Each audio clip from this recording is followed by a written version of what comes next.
Hello future doctor, कैसे हैं आप सब लोग। सभी का न्यू लाइट प्रयास के इस चैनल पे भव्य स्वागत और भव्य अभिनंदन। मैं डॉक्टर अनिरुद्ध अग्निहोत्री एक बार फिर से आपके लिए हाजिर हुआ हूँ हिंदी माध्यम में। आज आपका जो पेपर हुआ था नीट 07 उसका हिंदी माध्यम में डिस्कशन के लिए प्रश्न संख्या 101 से 150 तक के लिए, और इसके आगे के क्वेश्चन 151 से 200 तक आपके कराएंगे सुधीर सर।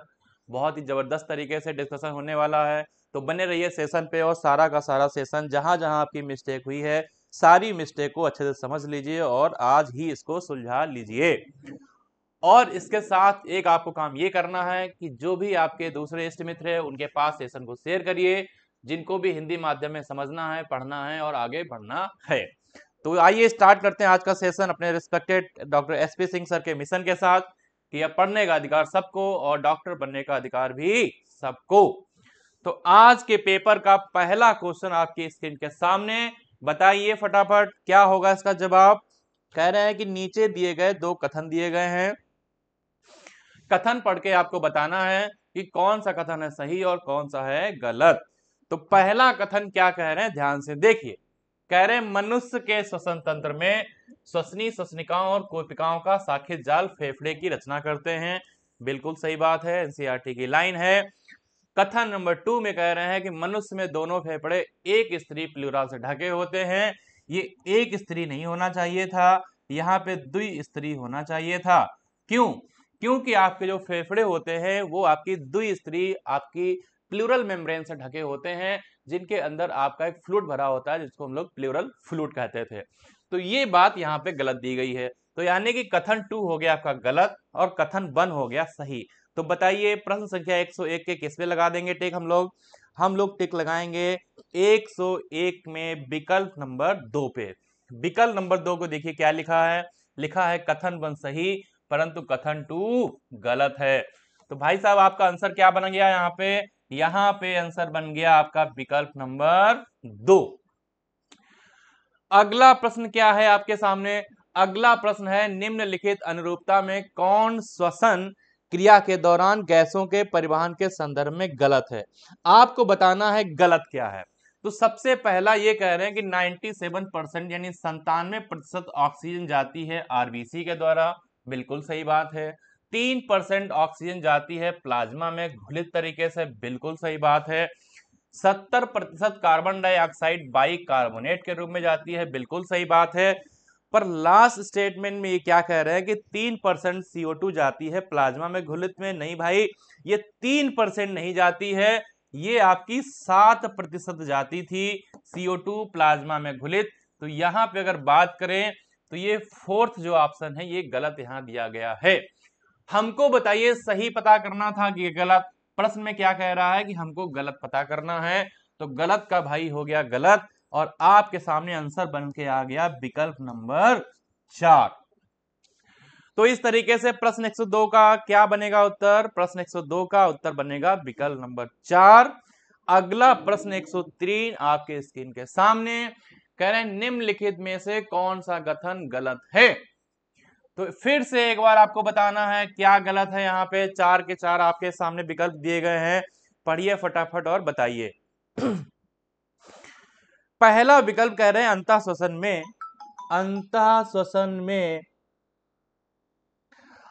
श्वसन में बाह्य अंतरापरशुक पेशियों का कोई योगदान नहीं है।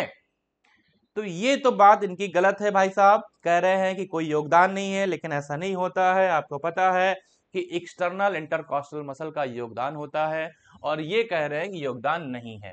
तो ये नहीं वाली बात इनकी गलत है। तो पहली बात हो गई गलत। फिर कह रहे हैं सामान्य श्वसन दर 12 से 16 प्रति मिनट होती है। बिल्कुल सही बात है। उसके बाद कह रहे हैं फेफड़ों की क्रियाविधि स्पायरोमीटर ऑपरेटर से हम लोग नापते हैं। बिल्कुल सही बात है।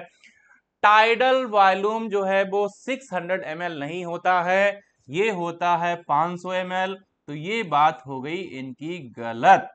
तो विकल्प नंबर ए और डी हो गया गलत और यहां पे अगर बात करें तो बी और सी हो गया सही। आपको पता करना था कि गलत क्या है। तो बताइए आपके प्रश्न 103 में किस पे लगा देंगे टिक? जहां पे ए और डी होगा।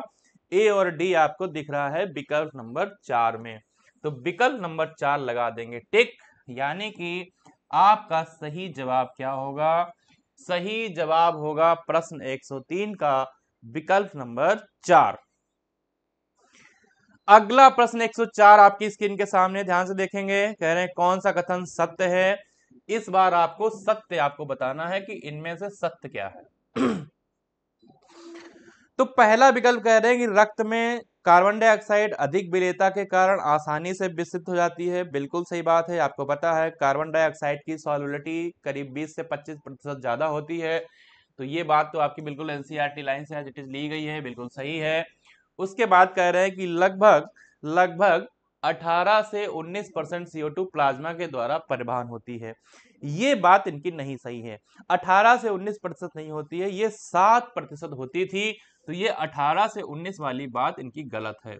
7% CO2 प्लाज्मा के द्वारा ट्रांसपोर्ट होती है, तो ये बात हो गई गलत। सी विकल्प में क्या कह रहे हैं, ध्यान से देखिए।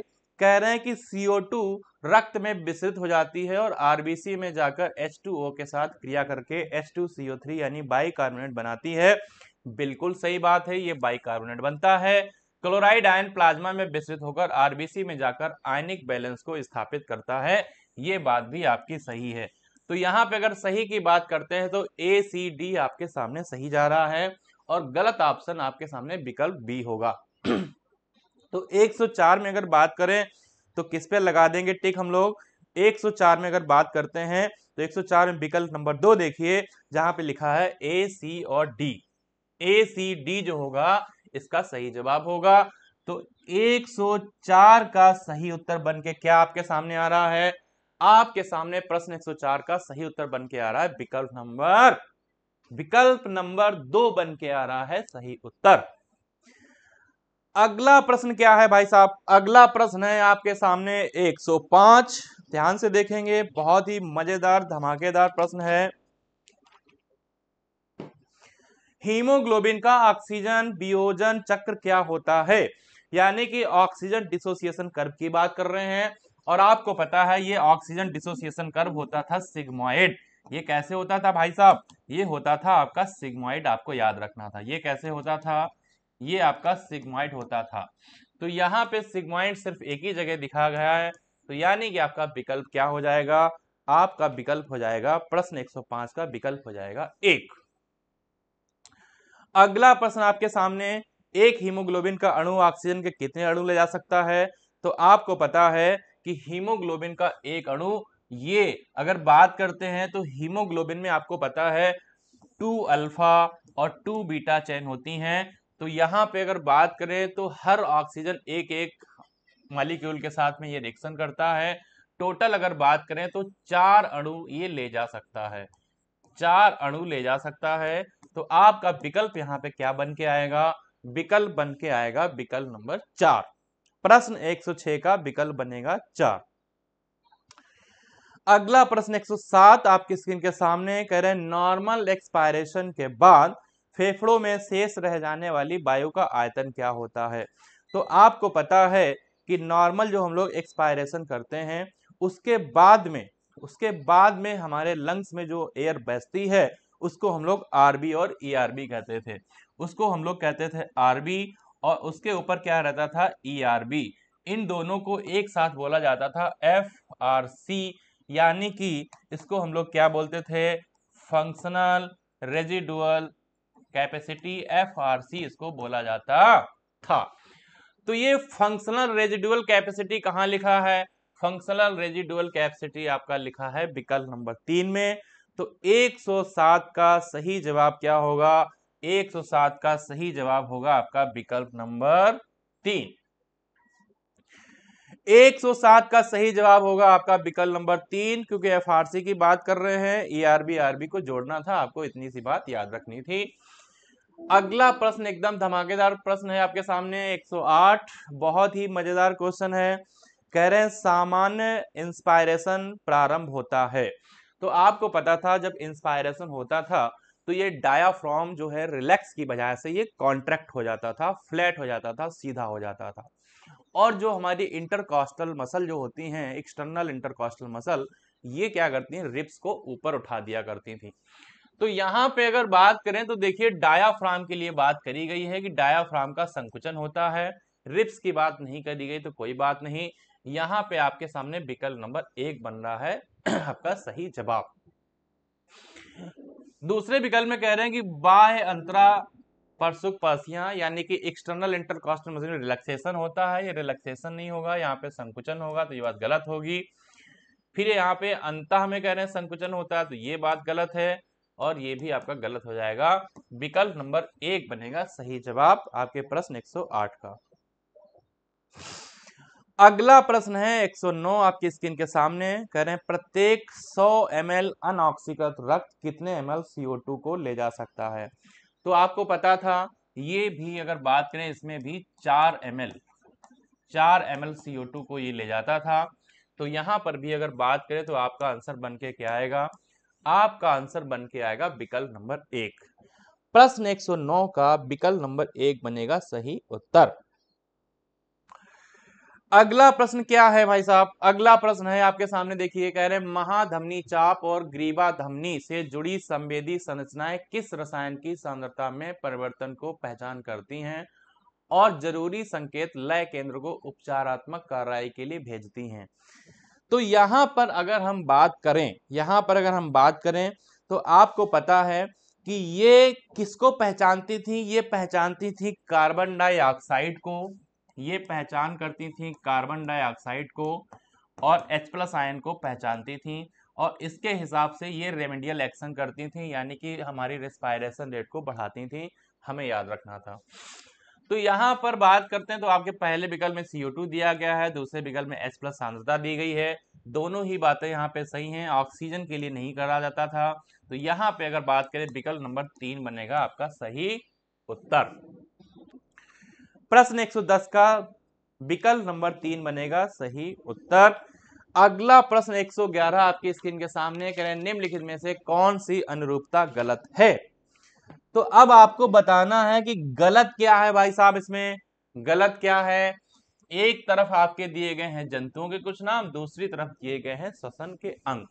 तो आपने पढ़ा था, पहले ही पेज में आपकी सारी चीजें लिखी हुई हैं कि कौन से किस्में आपके होते हैं श्वसन अंग। तो केचुआ में पाया जाता है मॉइस्ट क्यूटिकल, जिसको हम लोग आर्द्र क्यूटिकल कहते थे, बिल्कुल सही बात है। पक्षी यानी बर्ड्स में आपके लंग्स होते हैं, फेफड़ा होता है, बिल्कुल सही बात है। कीड़ा यानी इंसेक्ट में पाई जाती थी श्वसन नलिकाएं, यानी कि ट्रैकियल सिस्टम इनमें होता है, हम लोग इसको ट्रैकिया ट्यूब यानी कि ट्रैकियल सिस्टम बोलते थे इसको हम लोग, ठीक है।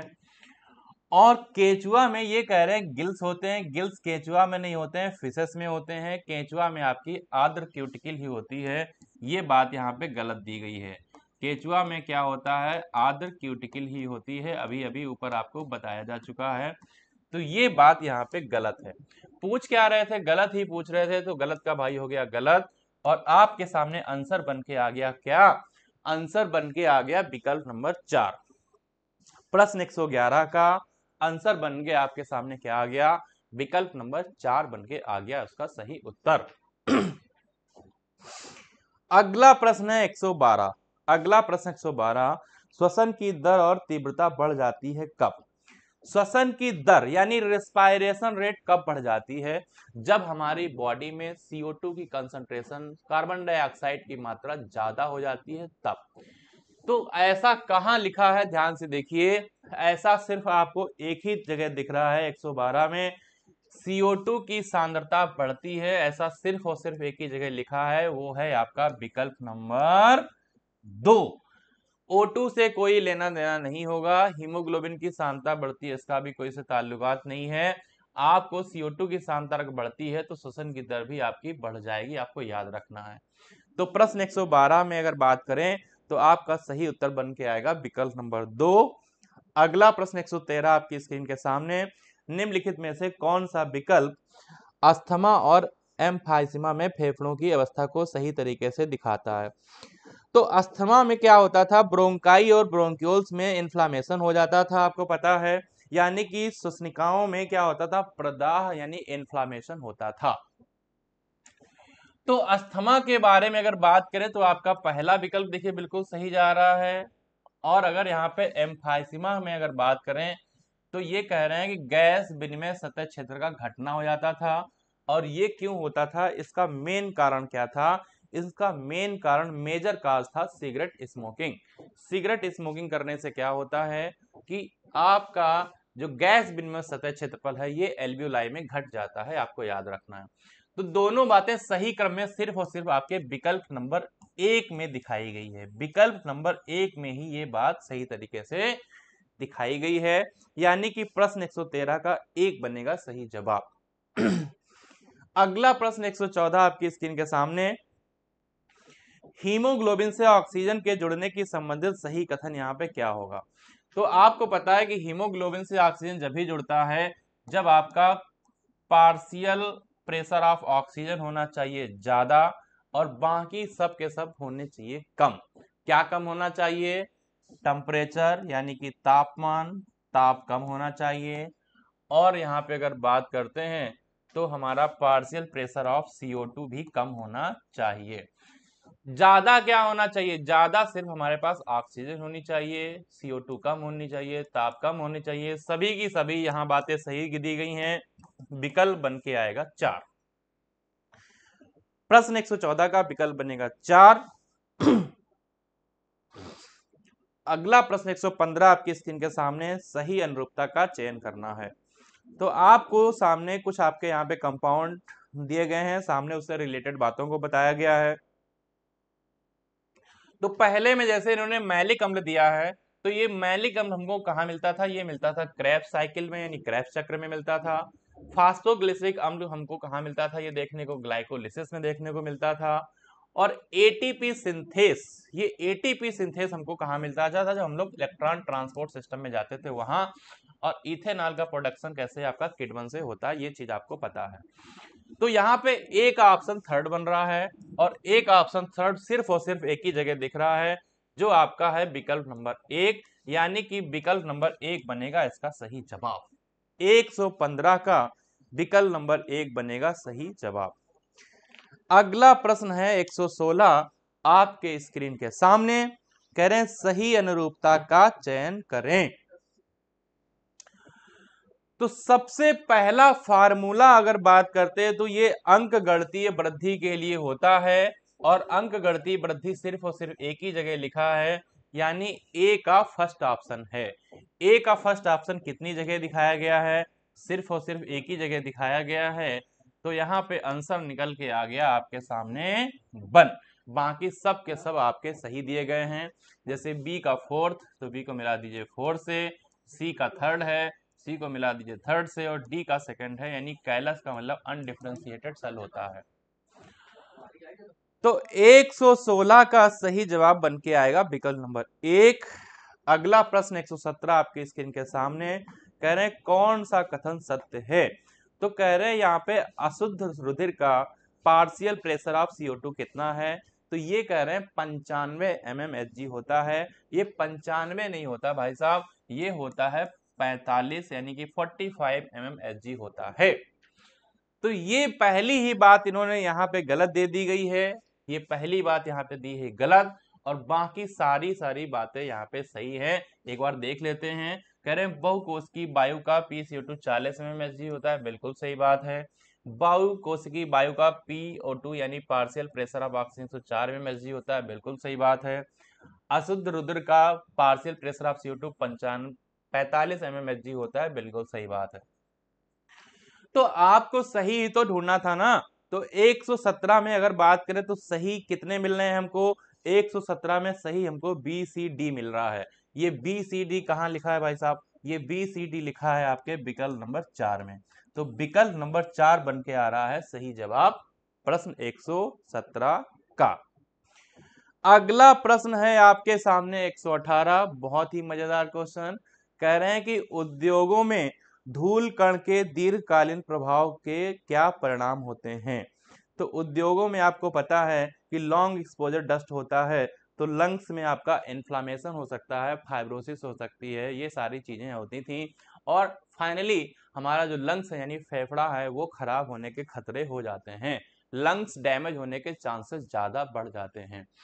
तो कह रहे हैं फेफड़ों में जलन हो सकती है, रेशा यानी फाइब्रोसिस हो सकती है, फेफड़ों का नुकसान हो सकता है, यानी सब के सब यहाँ पे विकल्प सही हैं। आंसर बन के आएगा इसका विकल्प नंबर 4। 118 का आंसर बनेगा 4। अगला प्रश्न 119 आपके सामने, कह रहे हैं श्वास नली एक सीधी नलिका है जो बच्च गुहा के मध्य तक किस कशेरुकी तक जाकर दाईं और बाईं दो प्राथमिक श्वसनिकाओं में विभाजित हो जाती है। तो आपको इसमें क्या याद रखना था, आपको इसमें यह याद रखना था कि जो हमारी ट्रैकिया होता है ये डिवाइड होता है ब्रोंकाई में, कहां पे, फिफ्थ थोरेसिक वर्टिब्रा पे डिवाइड होता है। लेकिन थोरेसिक वर्टिब्रा के ऊपर सर्वाइकल वर्टिब्रा भी तो होते हैं ना। ये सर्वाइकल वर्टिब्रा जो ऊपर होते थे ये सर्वाइकल जो वर्टिब्रा होते थे ऊपर, ये सर्वाइकल वर्टिब्रा कितने होते थे, ये सर्वाइकल वर्टिब्रा होते थे 7, और इसके बाद में नंबर स्टार्ट होता था किसका, थोरेसिक वर्टिब्रा का। थोरेसिक वर्टिब्रा का नंबर स्टार्ट होता था जो होते थे 12। तो इस तरीके से वर्टिब्रा में इस तरीके से नंबर जो हमारे पास 12वां नंबर होगा यानी कि 12 नंबर में भी अगर बात करें तो इसके फिफ्थ पे, यानी कि फिफ्थ की अगर बात करते हैं, यहाँ पे अगर हम बात करते हैं किसकी, यहाँ पे हम बात करते हैं फिफ्थ थॉरेज। टोटल 12 होते हैं लेकिन इस 12 में अगर बात करें तो फिफ्थ नंबर की जो वर्टिब्रा होगी वहां पे क्या होगा, ये डिवाइड करेगी। तो भाई साहब ऊपर के 7 और नीचे से अगर बात कर लेते हैं 5, तो 7 तो यहां हो गए, मान लो गिन लेते हैं, ये 1 2 3 4 5 6 7, और फिर उसके बाद थोरेसिक वर्टिब्रा शुरू होगा। तो थोरेसिक वर्टिब्रा 5 पे डिवाइड होता है। तो 5 का मतलब होगा 1 2 3 4 5, इधर के 5 और इधर के आप 7 जोड़ दोगे तो टोटल यहाँ पे यानी कि 12 हो गया। क्या, वर्टिबल कॉलम यानी कशेरुकी की बात करी गई है। वर्टिबल कॉलम की अगर बात करी जा रही है या वर्टिबल कॉलम की बात करी जा रही है या कशेरुकी की बात करी जा रही है तो हम लोग बताएंगे यहाँ पे आपका 12। और अगर ये थोरेसिक वर्टिब्रम की बात कर रहे हैं तो हम लोग यहाँ पे बताएंगे फिफ्थ थोरेसिक वर्टिब्रा। तो यहां पर आप ध्यान से देखिए कि यहां पर इस विकल्प में बात कर रहे हैं आपका तो प्रश्न 119 में अगर बात करते हैं तो यहाँ पे दो ऑप्शन आपके सामने सही दिए गए हैं। पहला विकल्प आपके सामने जो कह रहे हैं 12वीं कशेरुकी होना चाहिए, ये बात भी सही है। और दूसरे में कह रहे हैं ये 5वीं बच्ची कशेरुकी होनी चाहिए, ये बात भी सही है। तो ये बात भी सही जा रही है, ये सही जा रही है, यानी एक से ज्यादा उत्तर सही हैं। उत्तर बन के आएगा 4, उत्तर बन के यहाँ पे 4 आएगा। अगला प्रश्न है आपके सामने 120, ध्यान से देखेंगे। कह रहे हैं निम्न को बढ़ते हुए आयतन के क्रम में व्यवस्थित करना है। तो सबसे पहली बात है ज्वारीय आयतन। ज्वारीय आयतन को हम लोग टाइडल वॉल्यूम बोलते थे, और ये जो टाइडल वॉल्यूम होता है, ये टाइडल वॉल्यूम होता था हमारा 500 ml। कितना होता था, 500 ml। दूसरा यहाँ पे अपशिष्ट आयतन जिसको हम लोग रेजिडुअल वॉल्यूम बोलते थे, और ये रेजिडुअल वॉल्यूम हमारा कितना होता था बताइए एक बार, रेजिडुअल वॉल्यूम होता था हमारा 1200 ml। उसके बाद में कह रहे हैं निःशोषण सुरक्षित आयतन, निःशोषण का मतलब एक्सपायरेटरी रिजर्व वॉल्यूम, और ये होता है हमारा 1100, ये हमारा होता था 1100 ml। जैव क्षमता यानी कि वाइटल कैपेसिटी की बात कर रहे हैं, ये वाइटल कैपेसिटी अगर आप जोड़ोगे तो ये आपकी आएगी 4600 ml। अब ये क्या कह रहे हैं कि इसको बढ़ते हुए क्रम में आपको बताना है। तो बढ़ते हुए क्रम में सबसे पहले हमें सबसे छोटे को पकड़ना होगा। सबसे छोटा अगर बात करें तो हमारे सामने ए है, उसके बाद में सी है, बी है, डी है। सबसे छोटा हमारा ए है, ए का मतलब 500, फिर हम लोग सी में आएंगे, सी का मतलब 1100, फिर हम लोग बी में आएंगे यानी कि 1200, फाइनली हम लोग डी में जाएंगे। तो यहाँ पर विकल्प नंबर 3 बन के आएगा इसका सही जवाब। प्रश्न 120 का सही जवाब बन के आएगा विकल्प नंबर 3। अगला प्रश्न है 121, बताइए क्या होगा जवाब इसका। कह रहे हैं कितनी अनुरूपताएं सत्य हैं। तो कह रहे हैं ब्रैंकियल जो श्वसन होता है ये किससे होता है, आपको पता है गिल्स से होने वाला रेस्पायरेशन ब्रैंकियल रेस्पायरेशन होता है, बिल्कुल सही बात है। आपके फिशेस, एक्वाटिक आर्थ्रोपोड, जलीय आर्थ्रोपोड जो होते हैं ये गिल्स से रेस्पायरेशन करते हैं, बिल्कुल सही बात बताई गई है। पल्मोनरी रेस्पायरेशन यानी लंग्स के द्वारा फेफड़ों से होने वाला रेस्पायरेशन पल्मोनरी होता है, आपको पता है जितने भी टेरेस्ट्रियल हमारे ऑर्गेनिज्म हैं स्थल पे रहने वाले ये सब फेफड़े से श्वसन करते हैं। तीसरी बात क्या है, क्यूटेनियस यानी कि त्वचा से करने वाला रेस्पायरेशन हमारा क्यूटेनियस कहलाता है, ये बात भी सही है।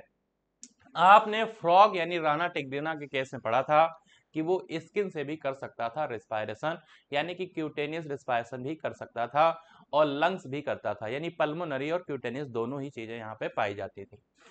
तो यहाँ पे अगर बात करें कितने सत्य जा रहे हैं, सत्य सभी जा रहे हैं, यानी कि तीनों की तीनों बातें सत्य बताई गई हैं। तो प्रश्न 121 का विकल्प बन के आएगा 3, और 3 कहाँ लिखा है, 3 आपका लिखा है विकल्प नंबर 3 में। तो 121 का सही उत्तर 3 बन जाएगा इस तरीके से। अगला प्रश्न है 122, ध्यान से देखेंगे। कह रहे हैं कि फेफड़े वायु से भरी हुई थैलियों वायु कूपिकाओं से बने होते हैं, बलपूर्वक निःश्वसन करने के बाद फेफड़े ढहते नहीं है, किसके कारण? तो यहाँ पे अगर बात करते हैं तो कह रहे हैं कि किसके कारण जो होते हैं फेफड़े ढहते नहीं है। तो आपको पता है हमारे फेफड़े में अगर बात करते हैं तो आपका रेजिडुअल वॉल्यूम रहता है। तो रेजिडुअल वॉल्यूम वो वॉल्यूम होता है जो हमारी एल्वियोलाई के अंदर रहता है, और ये होता है 1100 से 1200 ml। ये होता है 1100 से 1200 ml होता है रेजिडुअल वॉल्यूम। तो ये रेजिडुअल वॉल्यूम वो है जो हम बलपूर्वक निःश्वसन, यानी कि हम फोर्सली भी एक्सपायरेशन करेंगे उसके बाद भी हमारी एल्वियोलाई में एयर बनी रहती है। तो यही आपको पूछा गया था। आंसर बन के यहाँ पे आएगा विकल्प नंबर 4। आंसर आपका बन के आएगा विकल्प नंबर 4 बन के आएगा सही जवाब। अगला प्रश्न है 123, कथन दिए गए हैं, ध्यान से देखेंगे। कह रहे हैं मनुष्य में चालन भाग वायुमंडलीय वायु को कूपिकाओं तक संचारित करता है, इसे बाहरी कणों से मुक्त करता है। बिल्कुल सही बात है, पूरी की पूरी एनसीईआरटी लाइन से क्वेश्चन बना हुआ है। बिल्कुल बिल्कुल एकदम सही बात है। दूसरा कथन में कह रहे हैं कि मनुष्य में विनिमय भाग रक्त वायुमंडलीय वायु के बीच O2 CO2 का वास्तविक विसरण स्थल होता है। ये बात भी यहाँ पे बिल्कुल सही बताई गई है। तो आपके प्रश्न 123 की दोनों ही बातें सही हैं। तो ऑप्शन बन के जाएगा विकल्प नंबर 4, दोनों कथन 1 और कथन 2 सही हैं। तो यहाँ पे अगर बात करें दोनों सही हैं, तो आपके सामने आंसर बन के आएगा विकल्प नंबर 4। प्रश्न 123 का विकल्प बनेगा 4। अगला प्रश्न 124 आपकी स्क्रीन के सामने, ध्यान से देखेंगे। कह रहे हैं मनुष्य में गैसों की घुलनशीलता के साथ साथ विसरण में सम्मिलित झिल्लियों की मोटाई भी विसरण की दर को प्रभावित करने वाला प्रमुख कारण है। बिल्कुल सही बात है, जो ये हमारी सम्मिलित झिल्लियों की मोटाई थी ये भी एक कारण था। और इस झिल्ली की मोटाई इसीलिए कितनी रखी गई थी, 1 mm से कम रखी गई थी, 1 मिलीमीटर से कम रखी गई थी, याद रखना था। तो ये बात भी बिल्कुल सही है। गैसों के मिश्रण में किसी विशेष गैस की दाब में भागीदारी को आंशिक दाब यानी पार्शियल प्रेशर कहते थे, और इस आंशिक दाब को हम लोग ऑक्सीजन के लिए PO2 और कार्बन डाइऑक्साइड के लिए PCO2 द्वारा दर्शाते थे। ये बात भी बिल्कुल सही है। दोनों ही बातें यहाँ पर सही सही बताई गई हैं। तो यहाँ पर आंसर बन के आएगा विकल्प नंबर 4। विकल्प नंबर 4 बन के आएगा सही उत्तर आपके प्रश्न 124 का। अगला प्रश्न है 125। अगला प्रश्न क्या है 125, ध्यान से देखिए। कंठ एक पेशीय पेटिका है, पेशीय पेटिका नहीं होती, ये कार्टिलेजिनस होती है। पेशीय नहीं होती है, ये होती है कार्टिलेजिनस, ये होती है कार्टिलेजिनस पेटिका होती है, जो ध्वनि उत्पादन में सहायता करती है, और इसे हम लोग ध्वनि पेटिका भी कहते हैं। तो ये बात हो गई गलत। फिर कह रहे हैं वायु को फेफड़े के अंदर ले जाने के लिए फेफड़ों एवं वायुमंडल के बीच दाब प्रवणता निर्मित की जाती है। कथन नंबर 2 में अगर बात करें तो कथन नंबर 2 बिल्कुल एनसीईआरटी की लाइन से लिया गया है, पूरा का पूरा सही है। तो बताइए 125 में कहां लगा देंगे टिक? 125 के विकल्प नंबर 3 को देखिए। विकल्प नंबर 3 में क्या कह रहे हैं, कथन 1 गलत है, बिल्कुल सही बात है, और कथन 2 हमारा सही है। आंसर बन के आएगा इसका विकल्प नंबर 3। आंसर बन के आएगा विकल्प नंबर 3। अगला प्रश्न आपकी स्क्रीन के सामने 126 है, ध्यान से देखेंगे। 126 में क्या कह रहे हैं, कह रहे हैं अगर ग्लूकोज अणु में 20,000 कैलोरी ऊर्जा है तो ग्लूकोज के लैक्टिक अम्ल अथवा अल्कोहल ट्रीटमेंट के पश्चात कितनी ऊर्जा अप्रयुक्त बचेगी, यानी कितनी ऊर्जा जो है ये अप्रयुक्त बचेगी, ये हमें पता लगाना है। आपको यहाँ पे क्या याद रखना है, आपको यहाँ पे याद क्या रखना है भाई साहब, आपको यहाँ पे क्या याद रखना है, आपको यहाँ पर आपको यहाँ पर याद रखना है क्या, आपको याद रखना है कि ये जो ऊर्जा जब हमारा लैक्टिक एसिड या अल्कोहल का फर्मेंटेशन होता है, लैक्टिक एसिड फर्मेंटेशन जब होता है तो ये ऊर्जा जो हम उपयोग करते हैं, यहाँ पर जो ऊर्जा उपयोग होती है, ये ऊर्जा 7% से भी कम हमारी उपयोग होती है, 7% से भी लेस हमारी ऊर्जा ये उपयोग होती है, हमें याद रखना है। ये ऊर्जा हमारी अगर बात करें तो 7% से कम उपयोग होती है। अब ये कह रहे हैं कितनी ऊर्जा हमारी बची रहेगी, तो हम क्या करते हैं, हमारे पास जैसे कि 20,000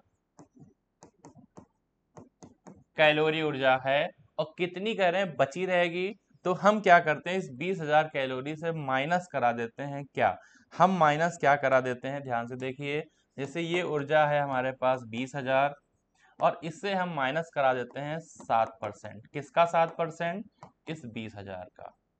तो अगर हम क्या करें इस 20,000 से, अगर हम 20,000 को 7% से माइनस करा दें तो ये 7% अगर हम 20,000 का निकालेंगे तो ये आएगा करीब आपका 1400 के आसपास, और इसको अगर हम क्या करते हैं, अगर इसको हम माइनस कराएंगे तो ये बन के आएगा 18,600, ये बन के आएगा आपका 18,600 तक।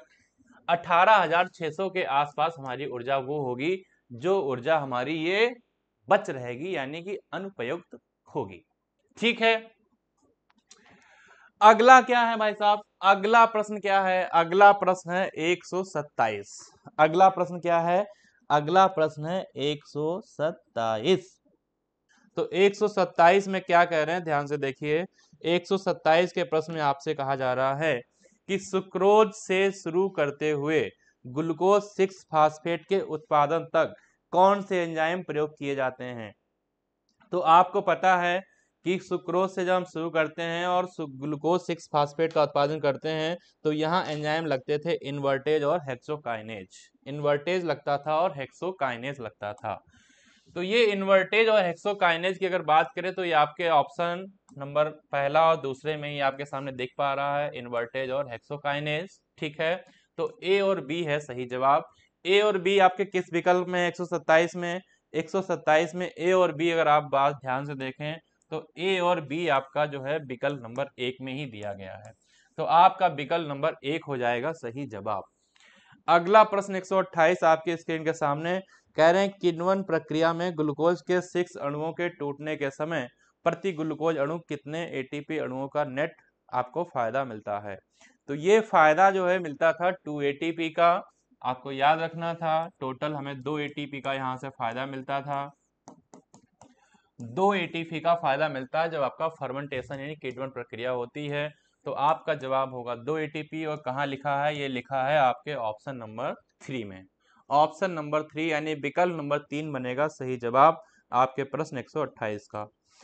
अगला प्रश्न है 129, साइटोक्रोम की कुल संख्या माइटोकांड्रिया के ईटीएस में सम्मिलित होती है कितनी।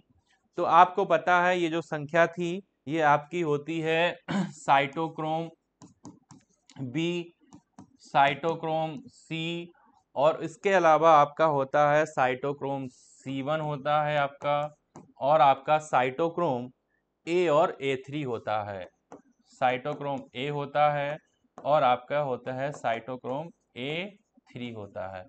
तो यहाँ पे अगर देखें तो ये आपकी संख्या कितनी हो गई, साइटोक्रोम बी यानी 1 2 3 4 5, टोटल आपके ये संख्या हो गई यहाँ पे 5। तो यहाँ पर अगर बात करें तो 5 आपका सिर्फ और सिर्फ एक ही ऑप्शन में दिया गया है, विकल्प नंबर 4 में। तो प्रश्न संख्या 129 का विकल्प नंबर 4 बनेगा सही जवाब। अगला प्रश्न है 130 आपकी स्क्रीन के सामने, बताना है क्या होगा इसका सही जवाब। कह रहे हैं निम्न में से कौन ग्लाइकोलिसिस और क्रेब्स चक्र के मध्य संयोजक कड़ी है। तो आपको याद रखना है कि जब हम लोग ग्लाइकोलिसिस पढ़ते थे और हम लोग क्रेब्स साइकिल की तरफ जाते थे तो एक लिंक रिएक्शन होती थी जिसको हम लोग एसिटाइल कोएंजाइम ए के नाम से जानते थे। ये link reaction acetyl coenzyme A जो है हम लोग इसमें बनाते थे तो कहाँ है भाई ये स्टाइल, आपको पता है जब ग्लाइकोलिसिस होती है, इस ग्लाइकोलिसिस से जब हम लोग जाते थे क्रैब साइकिल की तरफ, जब क्रैब साइकिल हम लोग चलाते थे तो यहाँ पे एक लिंक रिएक्शन होती है। इस लिंक रिएक्शन को हम लोग एसिटाइल कोएंजाइम ए रिएक्शन भी कहते थे। तो यहाँ पर ए प्रश्न संख्या 130 में अगर बात करें तो 130 में विकल्प 4 बनेगा सही जवाब। अगला प्रश्न है 131। सभी प्रक्रमों में कार्बन डाइऑक्साइड गैस निकलती है अपवाद को छोड़कर। किसको छोड़कर कार्बन डाइऑक्साइड निकलती है? तो यहाँ पर अगर बात करें तो एल्कोलोहिक जो किण्वन होता है फर्मेंटेशन, इसमें भी आपकी CO2 निकलती है। उसके बाद में बात करें तो ऑक्सीडेटिव डीकार्बोक्सिलेशन और क्रेब्स चक्र में भी आपकी CO2 निकलती है। और यहाँ पे अगर बात करें तो अल्फा कीटोग्लूटेरिक अम्ल और सक्सेनिक अम्ल में भी आपकी CO2 निकलती है। कहाँ नहीं निकलती है? ये नहीं निकलती थी ऑक्सीडेटिव फास्फोराइलेशन में, ऑक्सीडेटिव फास्फोराइलेशन में नहीं निकलती है। तो यानी कि विकल्प नंबर 3 बनेगा सही जवाब आपके प्रश्न 131 का। अगला प्रश्न है 132। 132 में क्या कह रहे हैं कि प्रोटीन क्रेब्स चक्र में प्रवेश करता है किस तरीके से? तो आपको पता है कि ये पायरुवेट के फॉर्म में भी करता है, एसिटाइल कोएंजाइम ए के रूप में भी करता है और डीएमिनेशन के बाद अमाइनो अम्ल के रूप में भी करता है। तो सारी की सारी बातें यहाँ पे अगर बात करें तो ये सही हैं। तो यानी कि यहाँ पे आपका विकल्प क्या बन जाएगा? विकल्प बन जाएगा 4 प्रश्न 132 का। अगला प्रश्न है 133 आपके सामने कि जब वसा टूटती है तो क्या बनता है? तो जब वसा टूटती है यानी जब ब्रोकन डाउन होता है फैट का तो आपके बनते थे फैटी एसिड और ग्लिसरॉल। ये फैटी एसिड और ग्लिसरॉल बनते थे भाई साहब। यहाँ पे क्या बनता था? एक तो आपके सामने बन सकता है यहाँ पे फैटी एसिड और दूसरा आपके सामने यहाँ पे क्या बन सकता है? ग्लिसरॉल।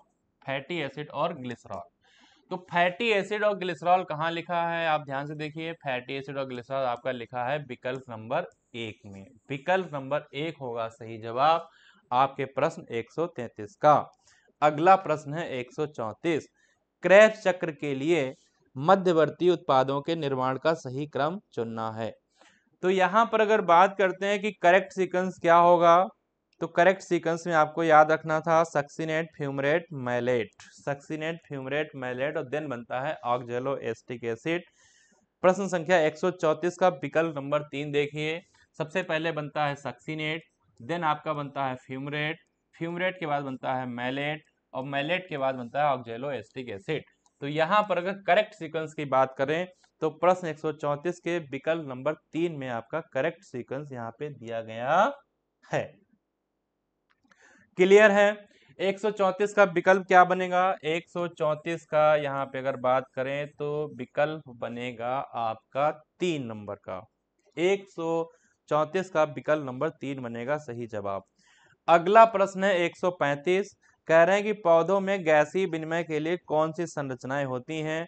तो आपको पता है कि आपके स्टोमेटा होते थे और लेंटिसल भी होता था। स्टोमेटा और लेंटिसल दोनों ही आपके रेगुलेशन करते थे आपके गैसीय विनिमय का। कहाँ लिखा है स्टोमेटा और लेंटिसल? स्टोमेटा यहाँ लिखा है, यहाँ लिखा है, पर लेंटिसल यानी बातरंध कहाँ कहाँ लिखा है? बातरंध यहाँ लिखा है और यहाँ लिखा है, पर साथ में इन्होंने क्यूटिकल दे दी।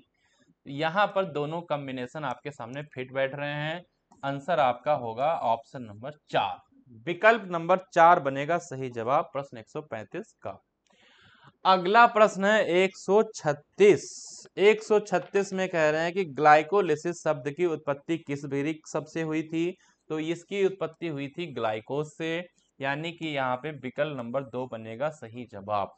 अगला प्रश्न है 137। श्वसन भागफल किस पर निर्भर करता है? तो ये जो निर्भर करता है ये निर्भर करता है श्वसन पदार्थ के प्रकार पे। कोई भी श्वसन का भागफल होगा ये श्वसन पदार्थ के प्रकार पर निर्भर करेगा। श्वसन पदार्थ के प्रकार पर ये निर्भर करेगा, आपको याद रखना है। पहले ऑप्शन में कह रहे हैं एक प्रकार का जीव जिसका प्रयोग श्वसन के परीक्षण में किया जाता है, ये बात गलत है। ETS के रूप में है, ये बात भी गलत है। फिर कह रहे हैं श्वसनीय क्रियाधार के अपचयन के दौरान किए जाने ऑक्सीजन अणुओं की संख्या, ये सब नहीं होगा, आपका होगा श्वसन पदार्थ के प्रकार। तो यानी कि यहाँ पे आपका मान चलिए आपका विकल्प नंबर 3 बन रहा है, बन के आ रहा है सही जवाब। विकल्प नंबर 3 बनेगा सही जवाब आपके प्रश्न 137 का। अगला प्रश्न है 138। 138 में ध्यान से देखिए क्या होगा यहाँ पे जवाब। 138 में कह रहे हैं कि एक कोशिका में वायवीय श्वसन में विभिन्न प्रक्रियाओं का सही क्रम क्या होगा। ग्लाइकोलिसिस पहला ऑप्शन है ग्लाइकोलिसिस, देन होगा ऑक्सीडेटिव डीकार्बोक्सिलेशन, फिर चलेगा क्रेब्स साइकिल और ईटीएस। तो पहला ही यहाँ पे अगर बात करें तो ये बहुत ही सही तरीके से क्रम यहाँ पे दिया गया है कि पहले ग्लाइकोलिसिस होगा, देन आपका ऑक्सीडेटिव डीकार्बोक्सिलेशन होगा, देन होगा यहाँ पे क्रेब्स साइकिल, क्रेब्स चक्र, देन चलेगा ईटीएस। तो पहला ही यहाँ पे क्रम यहाँ पे सही दिया गया है, बाकी क्रम सब के सब आपके उल्टे सुल्टे दिए गए हैं। जैसे यहाँ पे आप देख पा रहे हैं ग्लाइकोलिसिस दिया है, ऑक्सीडेटिव डीकार्बोक्सिलेशन है, क्रेब्स चक्र, और फिर इन्होंने यहाँ पे टीसीए दे दिया। टीसीए को ही हम लोग क्रेब्स साइकिल भी कहते हैं। ग्लाइकोलिसिस के बाद में किडवन दे दिया, ग्लाइकोलिसिस के बाद किडवन दे दिया, तो ये हो गया गलत, यानी कि विकल्प नंबर 1 बनेगा सही जवाब आपके प्रश्न 138 का। अगला प्रश्न है 139। ध्यान से देखेंगे क्या बता रहे हैं। कह रहे हैं कितनी अनुरूपता आरक्यू के संदर्भ में सही है। तो यहाँ पर ग्लूकोज के लिए आपका आरक्यू होता है 1, बिल्कुल सही बात है। ट्राइपामेटिन के लिए अगर बात करें तो ये 1.7 नहीं होता है। ट्राइपामेटिन के लिए अगर बात करते हैं तो ये 0.7 होता है। ये हो गया विकल्प आपका गलत, ये विकल्प आपका गलत हो गया। मैलिक अम्ल में 1 से ज्यादा है, बिल्कुल सही बात है। मैलिक अम्ल में 1 से ज्यादा। एल्कोहलिक किण्वन में असंख्य यानी इनफिनिट का सिंबल लगता है। तो यहाँ पे सही पता करना था, तो सही आपके यहाँ पे जा रहे हैं 3, यानी ए सही है, सी सही है और डी सही है। 3 सही है, और 3 कहाँ लिखा है? 3 आपका लिखा है विकल्प नंबर 2 में। 139 का विकल्प नंबर 2 बनेगा सही जवाब। अगला प्रश्न है 140। 140 में देखिए ध्यान से क्या कह रहे हैं।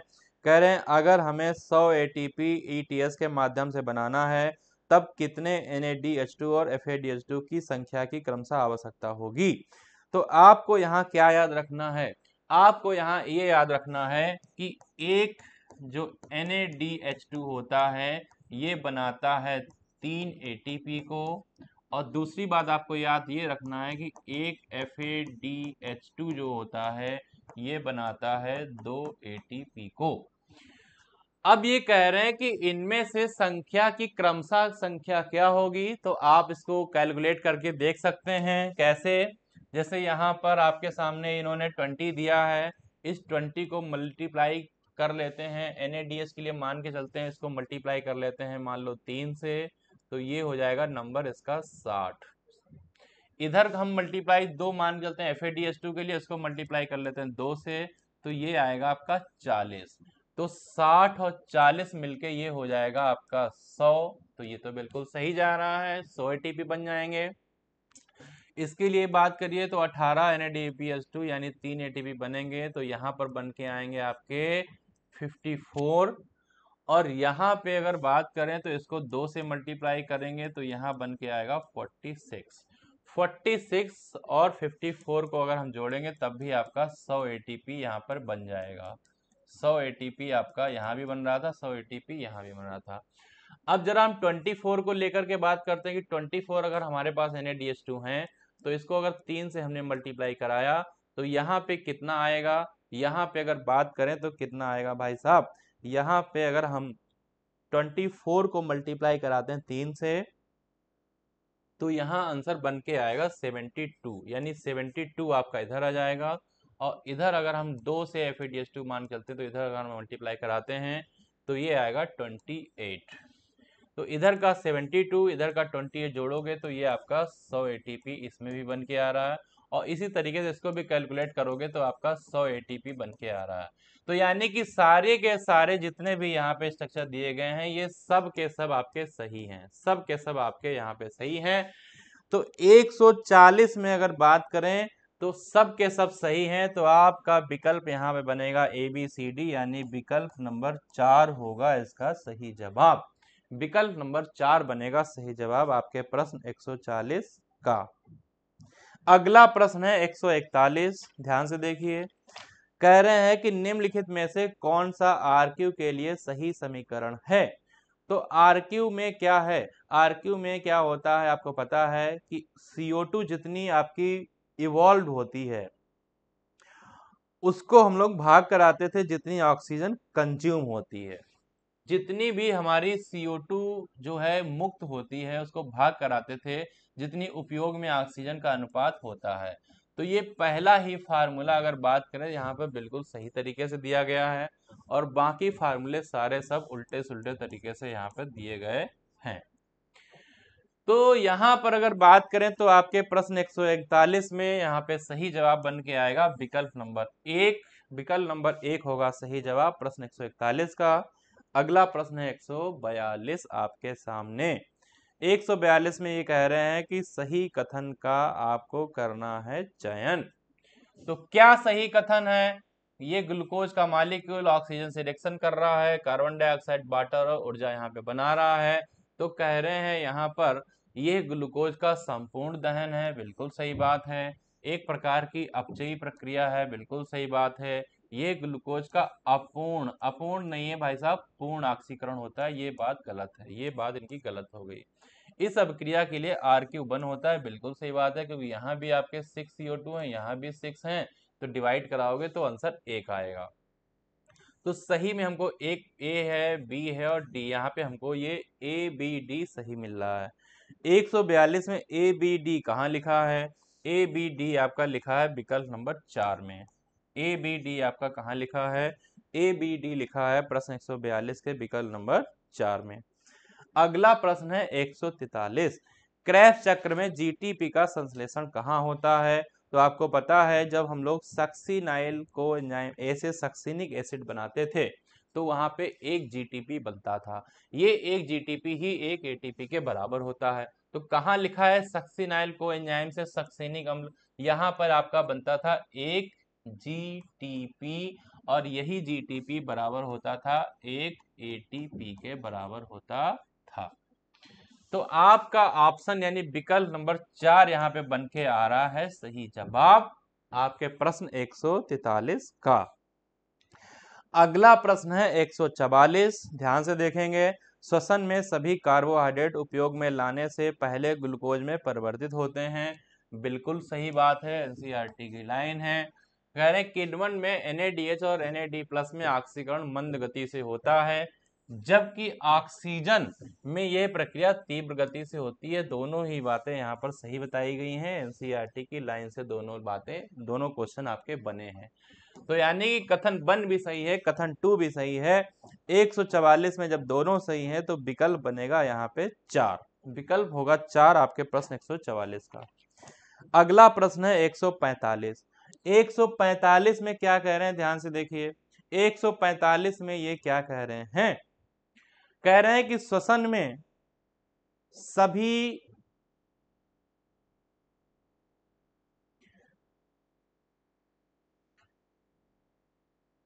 145 में कह रहे हैं कि तने में सजीव कोशिकाएं छाल व छाल के लिए पतली सतह के रूप में व्यवस्थित रहती हैं। इनमें भी छिद्र होते हैं जिन्हें बातरंध्र कहते हैं, लेंटिसल कहते हैं, बिल्कुल सही बात है। बातरंध्र को ही हम लोग क्या कहते थे? लेंटिसेल। क्या कहते थे हम लोग? लेंटिसल। तो बिल्कुल सही बात है ये कथन 1। कथन 2 में कह रहे हैं प्रायः कार्बोहाइड्रेट के ऑक्सीकरण से ऊर्जा मुक्त होती है किंतु कुछ पादपों में विशेष परिस्थितियों में प्रोटीन वसा तथा वहां की कार्बोनिक अम्ल श्वसनीय प्रक्रिया के आधार पर उपयोग किया जा सकता है। दोनों ही बातें सही हैं और जब दोनों ही बातें सही हैं तो आपका विकल्प बन के आएगा 4। आपके सामने विकल्प बन के आएगा 4 सही जवाब होगा आपके प्रश्न 145 का। अगला प्रश्न है 146। कितनी अनुरूपता सही है? तो यहाँ पे अगर बात करें तो श्वसनीय क्रियाधार यानी रेस्पिरेटरी सबस्ट्रेट क्या क्या हो सकते हैं आपको पता है। ये कार्बोहाइड्रेट भी हो सकते थे, ये प्रोटीन भी हो सकते थे, ये फैट भी हो सकते थे। तो ये कार्बोहाइड्रेट भी हो सकते हैं, प्रोटीन भी हो सकते हैं, फैट यानी वसा भी हो सकते हैं और कार्बोनिक अम्ल भी हो सकते हैं। सभी के सभी यहाँ पे हो सकते हैं और जब ये सभी हो सकते हैं तो 146 में आपका चारों सही हैं और 4 कहाँ पे लिखा है? 4 आपका लिखा है विकल्प नंबर 2 में। 4 आपका लिखा है विकल्प नंबर 2 में, यानी विकल्प नंबर 2 होगा सही जवाब प्रश्न 146 का। अगला प्रश्न 147। ग्लाइकोलिसिस की स्कीम किसके द्वारा दिया गया था? तो आपको पता है जो ग्लाइकोलिसिस की जो स्कीम थी, इसके आपके वैज्ञानिक थे इम्बेडन मेयरहॉफ पारनास। ये इनका सरनेम इम्बेडन मेयरहॉफ पारनास है। ये इन्हीं तीनों के नाम पे बनाया गया था आपका ग्लाइकोलिसिस की स्कीम। तो आपको याद रखना है इम्बेडन मेयरहॉफ पारनास, और ये आपका विकल्प बन के यहाँ पे 4 आएगा इसका सही जवाब। प्रश्न 147 का विकल्प नंबर 4। अगला प्रश्न है 148, ध्यान से देखेंगे। कह रहे हैं कि माइटोकॉन्ड्रिया में ईटीएस के लिए गलत अनुरूपता का चयन करना है। तो ये गलत अनुरूपता आपको बतानी है भाई साहब, यहाँ पे ध्यान से देखिए। तो पहला लिखा है कॉम्प्लेक्स 1 NADH डिहाइड्रोजिनेज, बिल्कुल सही बात है। कॉम्प्लेक्स 2 के लिए ये कह रहे हैं सक्सीनेट डिहाइड्रोजिनेज, बिल्कुल सही बात है। कॉम्प्लेक्स 5 के लिए ये कह रहे हैं एटीपी सिंथेज, बिल्कुल सही बात है। लेकिन कॉम्प्लेक्स 4 के लिए एटीपी सिंथेज कह दिया है, जो गलत है। साइटोक्रोम ऑक्सीडेज होना चाहिए था। इसकी जगह क्या होना चाहिए था? Cytochrome oxidase. इसकी जगह होना चाहिए था साइटोक्रोम ऑक्सीडेज। साइटोक्रोम ऑक्सीडेज होना चाहिए था। ये बात तो आपकी सही है। तो गलत में अगर बात करें तो गलत यहाँ पे सिर्फ और सिर्फ आपका ये है, गलत का भाई होता है गलत। तो यहाँ पे आंसर बनेगा 4, विकल्प नंबर 4 बनेगा सही जवाब आपके प्रश्न 148 का। अगला प्रश्न है आपके सामने 149, कह रहे हैं श्वसन गतिविधियों में सम्मिलित वायु के आयतन का आकलन एक यंत्र के सहायता से करते हैं जो कि फुफ्फुसी कार्यकलापों का नैदानिक मूल्यांकन करने में सहायता होता है। यह यंत्र क्या होता है? तो इस यंत्र को हम लोग कहते थे स्पायरोमीटर। इस यंत्र को हम लोग क्या कहते हैं? इसको हम लोग कहते थे स्पायरोमीटर कहते थे। और स्पायरोमीटर से हम क्या करते थे? श्वसन की चीजों को, गतिविधियों को पता लगाते थे। ये स्पायरोमीटर था, याद रखना था। और स्पायरोमीटर आपके लिखा है विकल्प नंबर 3 में। 149 का विकल्प नंबर 3 बनेगा सही जवाब। अगला प्रश्न है आपके सामने 150। 150 में क्या कह रहे हैं? ध्यान से देखिए।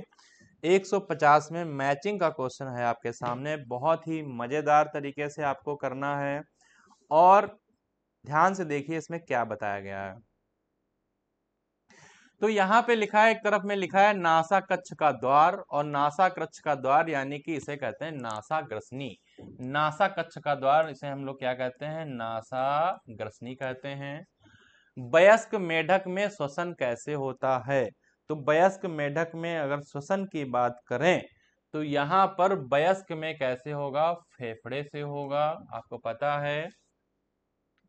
जलीय आर्थ्रोपोड में अगर बात करते हैं तो जलीय जितने होते हैं उनमें पाए जाते हैं गिल्स, और गिल्स को हम लोग कहते थे क्लोम। गिल्स को हम लोग कहते थे क्लोम। इसी को हम लोग इंग्लिश में गिल्स भी बोलते हैं, याद रखना है। कभी कभी इसी गिल्स को हम लोग हिंदी में भी इस तरीके से लिख देते हैं, तो कंफ्यूज नहीं होना है। गिल्स चाहे इस तरीके से लिखा हो, चाहे इस तरीके से लिखा हो, चाहे क्लोम लिखा हो, बात एक ही होगी। फेफड़ों के चारों ओर झिल्ली पाई जाती है। ये जो झिल्ली होती है इसे हम लोग प्लूरा बोलते हैं या फुफ्फुसा वरण कहते हैं। चारों तरफ झिल्ली होती है, इसको हम लोग बोलते हैं फुफ्फुसा वरण, और इसी को हम लोग में प्लूरा भी बोलते हैं। और इसके अंदर क्या भरा होता है? इसके अंदर भरा होता है प्लूरल फ्लूइड। क्या भरा होता है? प्लूरल फ्लूइड इसके अंदर भरा होता है। तो यहाँ पे अगर बात करें तो यहाँ पे ए का ऑप्शन क्या जा रहा है? ए का ऑप्शन जा रहा है फोर्थ। ए का ऑप्शन फोर्थ कितनी जगह जा रहा है? 3 जगह जा रहा है। एक गया अपने काम से। जरा बी का देख लो, बी का ऑप्शन जा रहा है यहाँ पे थर्ड। तो बी का ऑप्शन 2 जगह, एक गया काम से। और सी का ऑप्शन क्या है? आपको इनसे आंसर निकल के आएगा। सी का ऑप्शन यहाँ पे बन के आ रहा है सेकेंड। तो सी का ऑप्शन सेकेंड एक ही जगह है, बाकी कहीं नहीं है। तो आंसर आपका बन के आ गया यहाँ पे फर्स्ट। यहाँ पे आंसर बन के क्या आ गया? आंसर आपका बन के आ गया फर्स्ट, यानी विकल्प नंबर 1 होगा सही जवाब आपके प्रश्न 150 का। विकल्प नंबर 1 होगा सही जवाब आपके प्रश्न 150 का।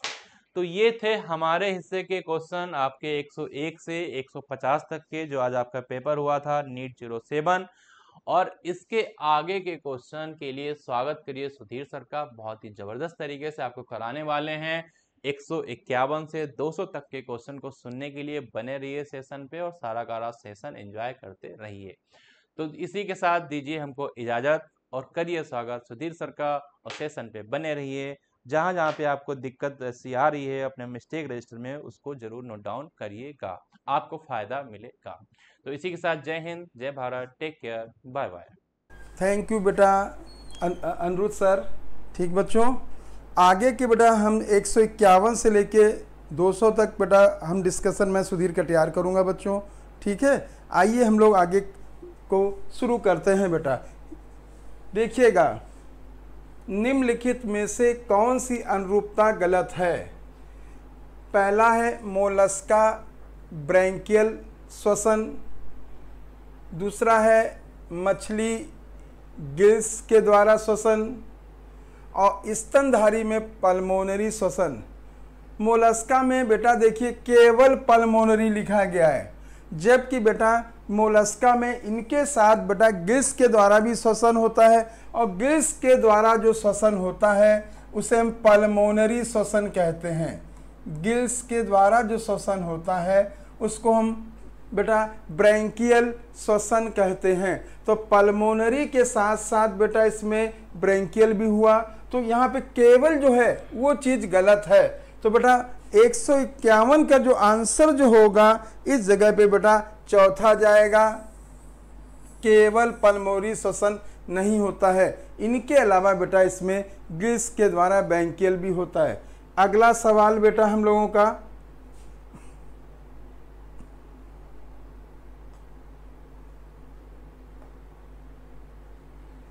दी गई अभिक्रिया में X क्या है बेटा? बच्चों देखिएगा, कार्बन डाइऑक्साइड वाटर थी कार्बोनिक एसिड बना।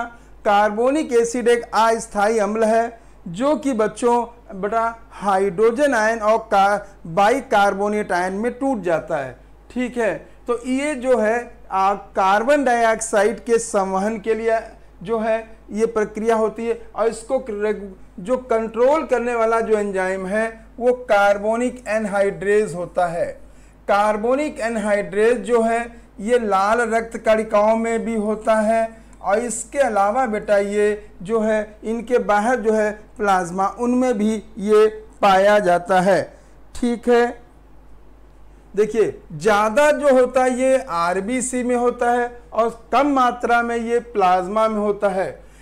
तो आंसर इसका दूसरा जाएगा।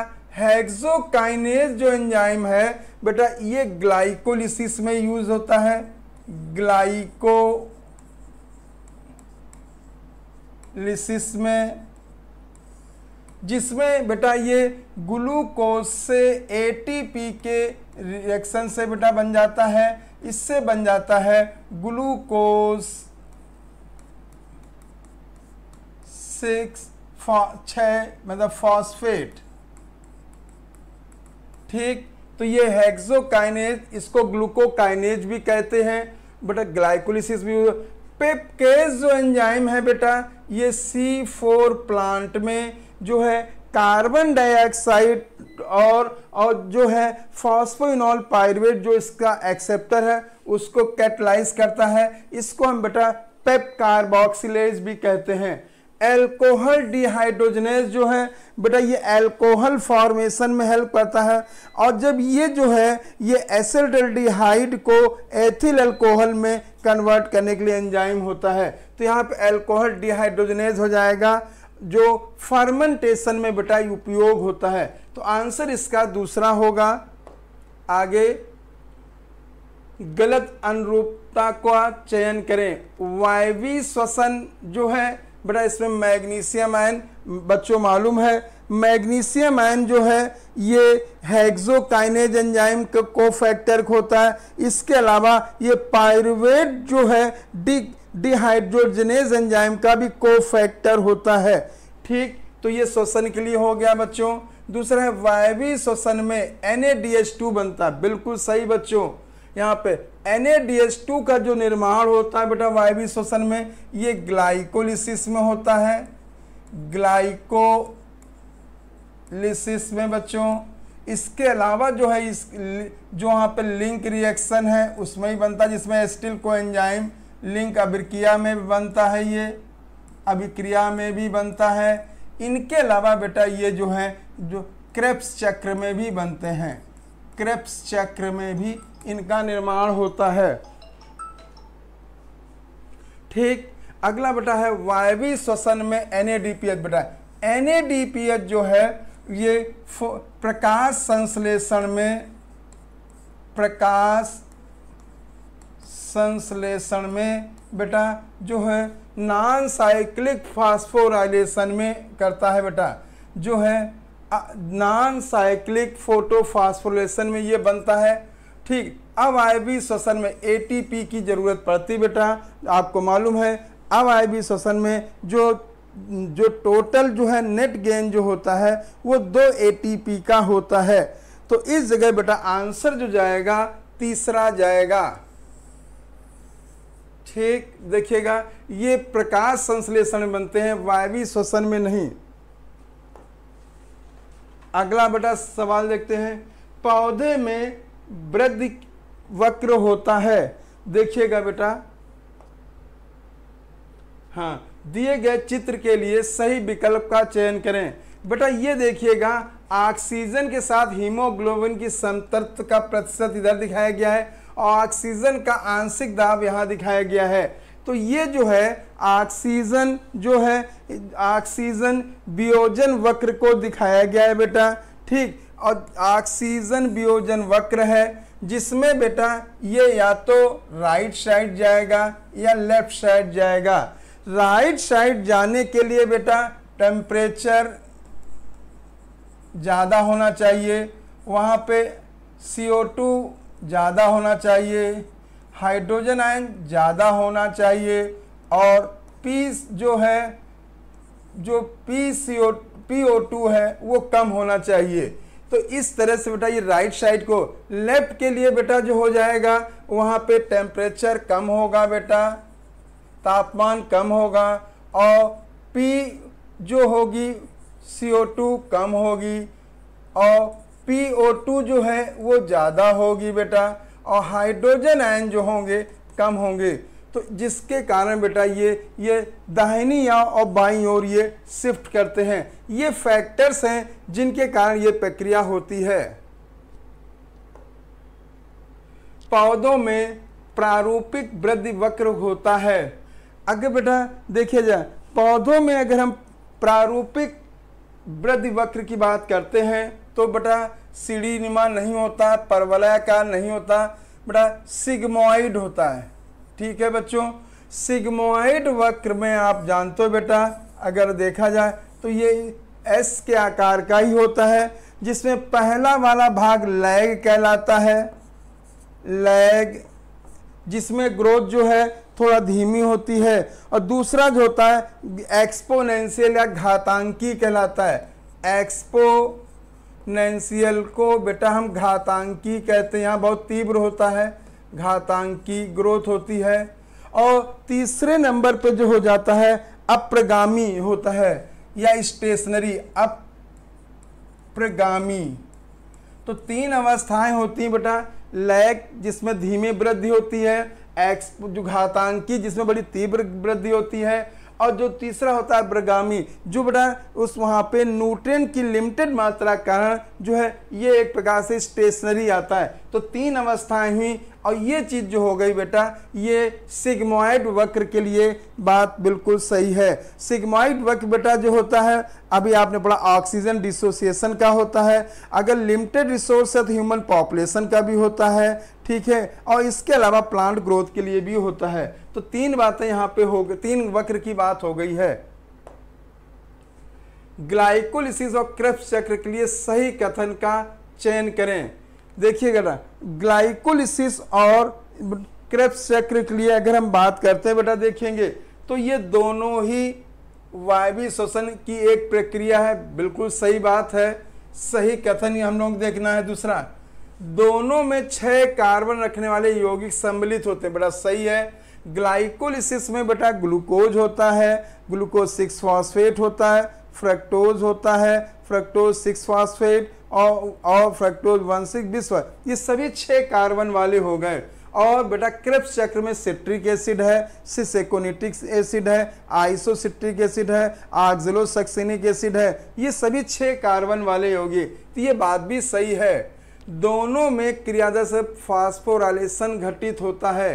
बेटा देखेंगे बेटा, अगर हम यहाँ पे देखें बेटा, ग्लाइकोलिसिस में भी जो है एटीपी बनता है और क्रेब्स साइकिल में जीटीपी बनता है। और बेटा ये जो है एक जो है इसे हम सबस्ट्रेट लेवल फास्फोराइलेशन कहते हैं, जिससे बेटा क्रियाधर स्तर फास्फोराइलेशन कहा जाता है। तो याद रखें बेटा, ग्लाइकोलिसिस में और क्रेब्स चक्र में जो निर्माण उच्च ऊर्जा के अणुओं का होता है उसे हम क्रियाधर स्तर पर फास्फोराइलेशन कहते हैं या सबस्ट्रेट फास्फोराइलेशन कहते। ये बात दोनों में डीकार्बोक्सिलेशन की प्रक्रिया घटित होती, बेटा नहीं, ग्लाइकोलिसिस में कहीं भी डीकार्बोक्सिलेशन नहीं होता। ग्लाइकोलिसिस में ना O2 यूज होती ना CO2 प्रोड्यूस होती। क्रेब्स साइकिल में ना O2 यूज होती लेकिन CO2 प्रोड्यूस होती है। अब वो आपको मालूम बेटा, वो अल्फा कीटोग्लूटारिक एसिड के पहले, अल्फा कीटोग्लूटारिक एसिड के बाद में CO2 या डिकार्बोक्सिलेशन होता है। तो ये बात भी गलत हो गई। दोनों प्रक्रिया माइटोकॉन्ड्रिया के मैट अधात्री में घटित होती है बेटा। देखिए नहीं, ग्लाइकोलिसिस जो है ये कोशाद्रव में होती है बेटा, लेकिन जो क्रेब्स चक्र है ये माइटोकॉन्ड्रिया के अधात्री में होता है। तो इस जगह बेटा आंसर पहला जाएगा। टीसीए चक्र के सारे बिकर माइटोकॉन्ड्रिया के मैट्रिक्स में स्थित होते हैं। एक बिकर को छोड़ के जो आंतरिक माइटोकॉन्ड्रिया की झिल्ली में स्थित होता है, यूकैरियोट जीवों में और प्रोकैरियोट कोशिका के द्रव में स्थित होता है। यह बिकर कौन है बेटा? लैक्टेट डिहाइड्रोजनेज मैट्रिक्स में होता है बेटा, आइसोसिटेट डिहाइड्रो एबी मैट्रिक्स में होता है, मैलेट डिहाइड्रो एबी मैट्रिक्स होता है, सक्सिनेट डिहाइड्रोजनेज बड़ा ये अपवाद स्वरूप एक ऐसा एंजाइम है जो कि माइटोकॉन्ड्रिया के में की इनर मेम्ब्रेन में पाया जाता है, लेकिन काम जो ये करता है बेटा, ये करता है माइटोकॉन्ड्रिया की मैट्रिक्स में, ठीक, या अधात्री में काम करता है बेटा, ठीक है। तो इस जगह पे जो हो जाएगा बड़ा सक्सिनेट डिहाइड्रोजनेज है, और ये जो है सक्सिनिक एसिड को फ्यूमेरिक एसिड में परिवर्तित करता है। सक्सिनिक अम्ल को फ्यूमेरिक अम्ल में परिवर्तित करता है। तो इस जगह पे उत्तर बेटा जाएगा चौथा जाएगा बेटा, ठीक है बेटा।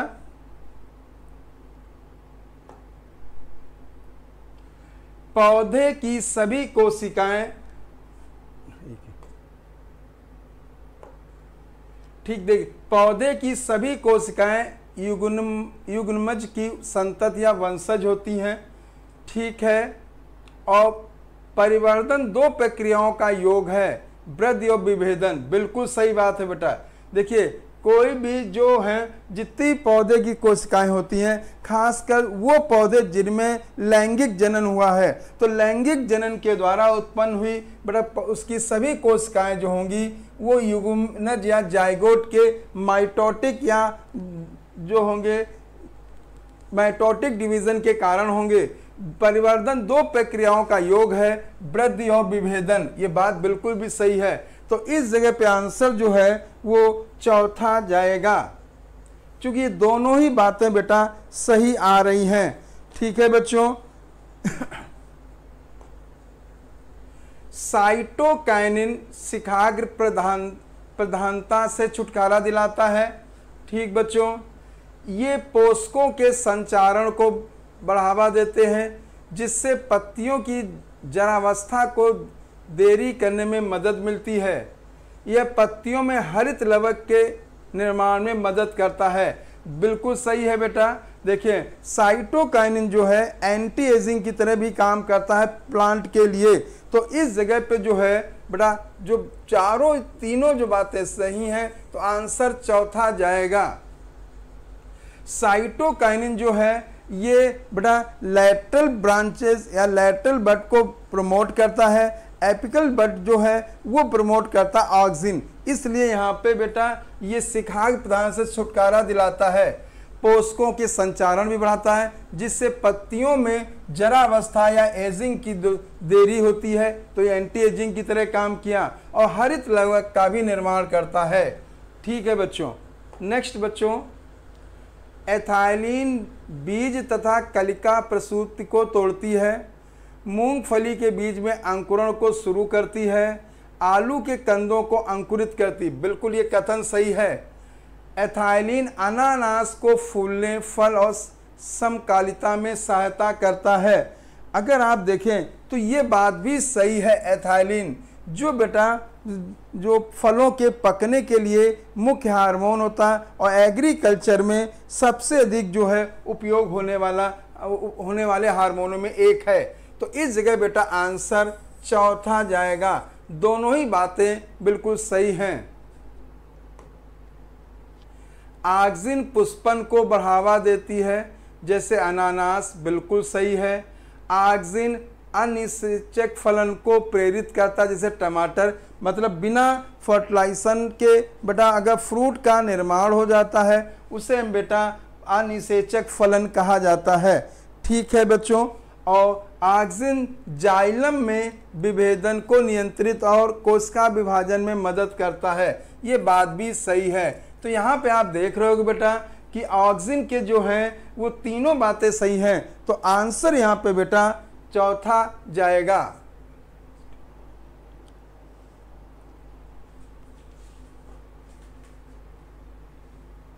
देखिएगा, एक पत्ती 10 सेंटीमीटर स्क्वायर का क्षेत्रफल रखती है और कुछ समय के बाद वृद्धि का क्षेत्रफल बढ़कर अंत में 15 सेंटीमीटर हो जाता है। सापेक्ष वृद्धि क्या होगी? बेटा आपको मालूम है सापेक्ष जो वृद्धि होती है वो होती है बच्चों, सापेक्ष वृद्धि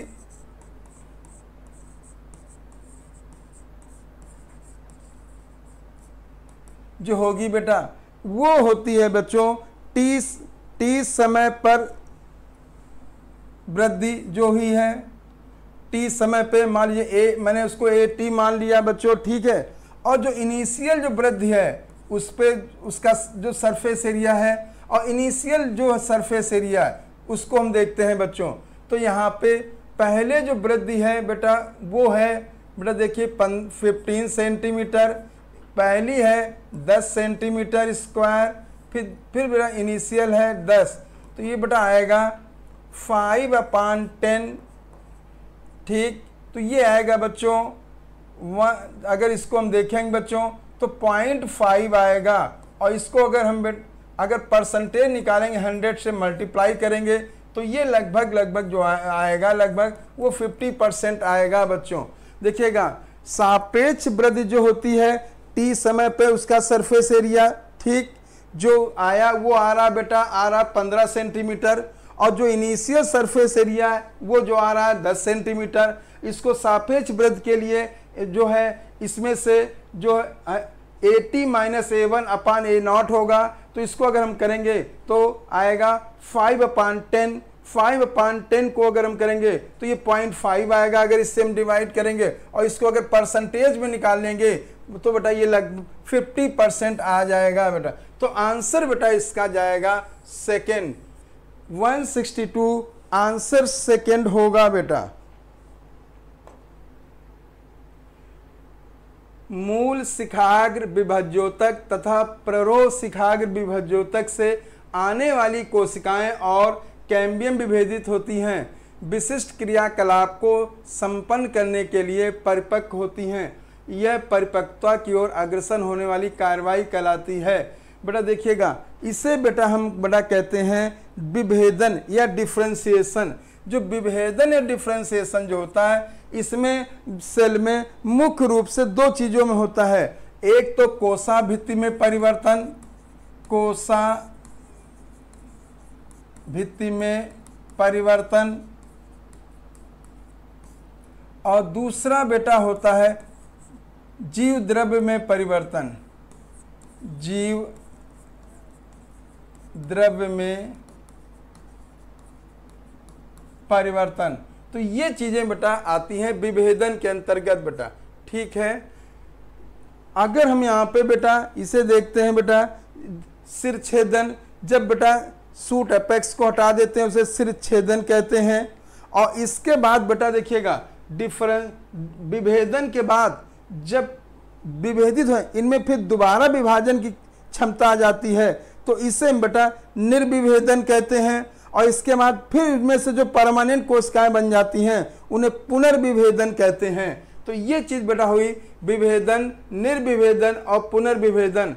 बेटा इसको हम लोग बेटा डिफरेंशिएशन, डी डिफरेंशिएशन और रीडिफरेंशिएशन के नाम से भी जानते हैं बेटा। तो यहां पे आंसर बेटा तीसरा होगा।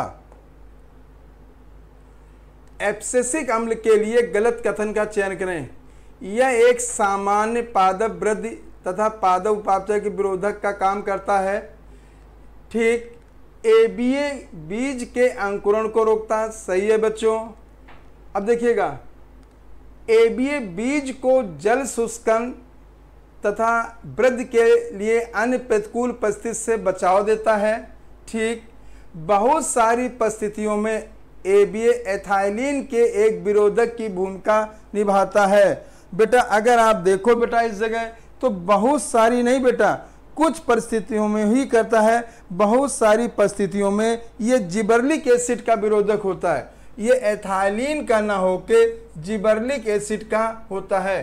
तो इस जगह अगर देखा जाए गलत कथन जो हो जाएगा चौथा जाएगा मेरे बच्चों।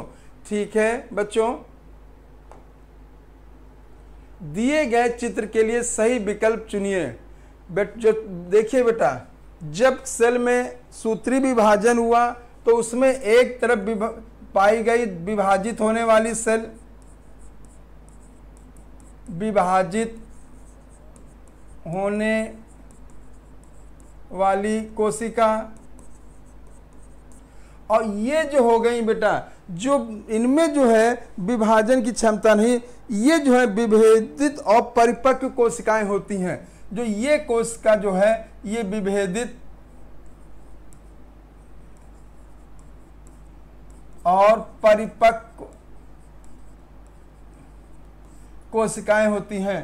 तो ऐसा विभाजन जिसमें प्रोजनी की कोशिकाओं में एक कोशिका विभाजित होने वाली हो और एक बेटा जो है विभेदित और परिपक्व हो, तो इस प्रकार के हम जो वृद्धि है इसे अंक गणितीय वृद्धि कहते हैं। ठीक है बेटा।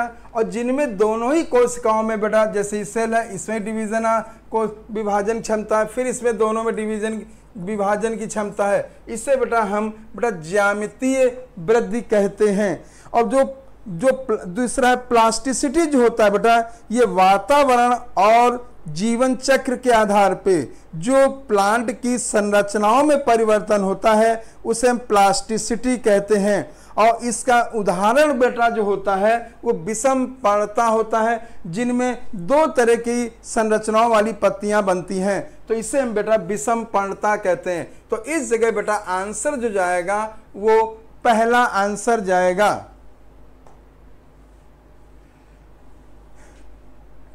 निम्नलिखित में कौन सी अनुरूपता गलत है बेटा? इन चीजों को जरूर ध्यान दिया करें बेटा। ठीक है, गलत तो सही ढंग से पढ़िएगा बच्चों। ठीक है, एबीए जो है बीज अंकुरण को रोकता है, बिल्कुल सही है, ये बात सही है। एबीए रंध्र को बंद करता है, ये बात भी सही है।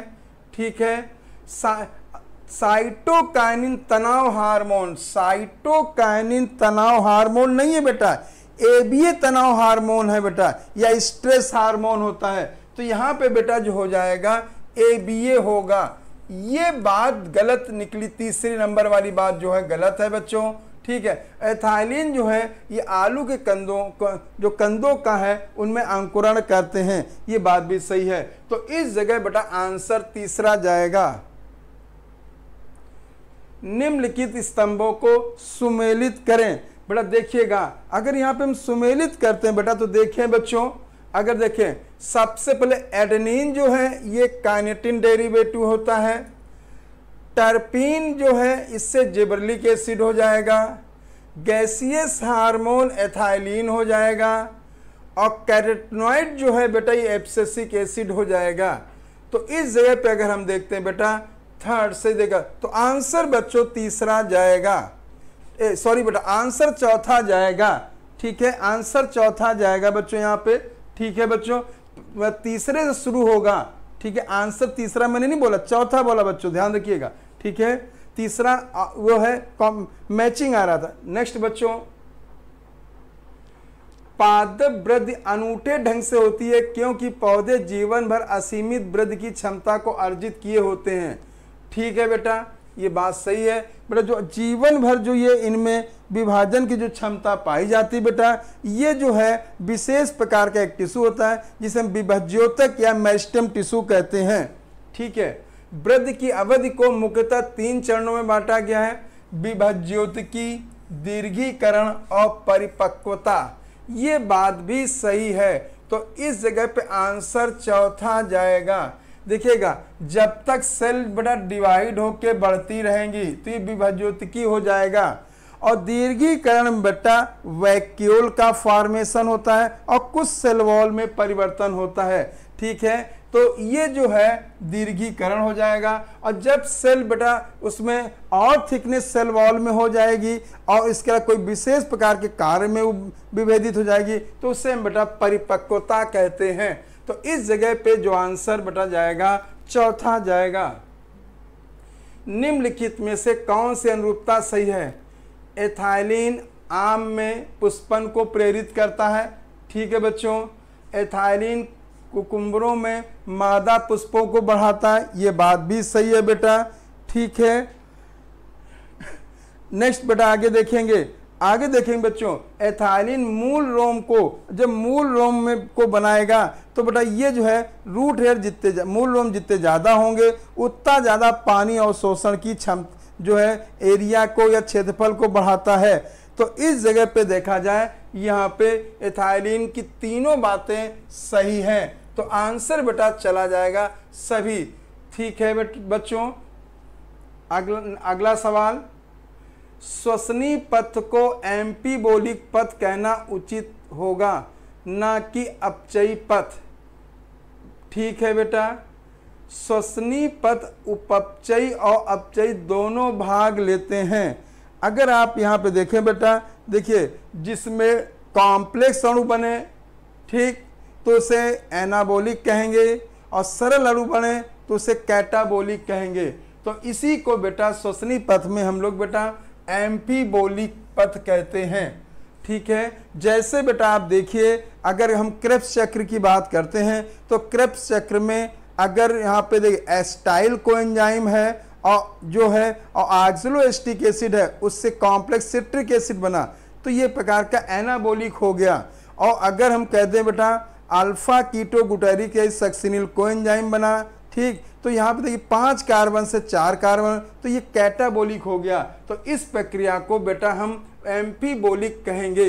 तो इस जगह पे अगर बैठा जाए 170 देखा जाए तो दोनों ही बातें सही हैं और उसका सही बेटा यहाँ पे उसकी व्याख्या भी की गई है।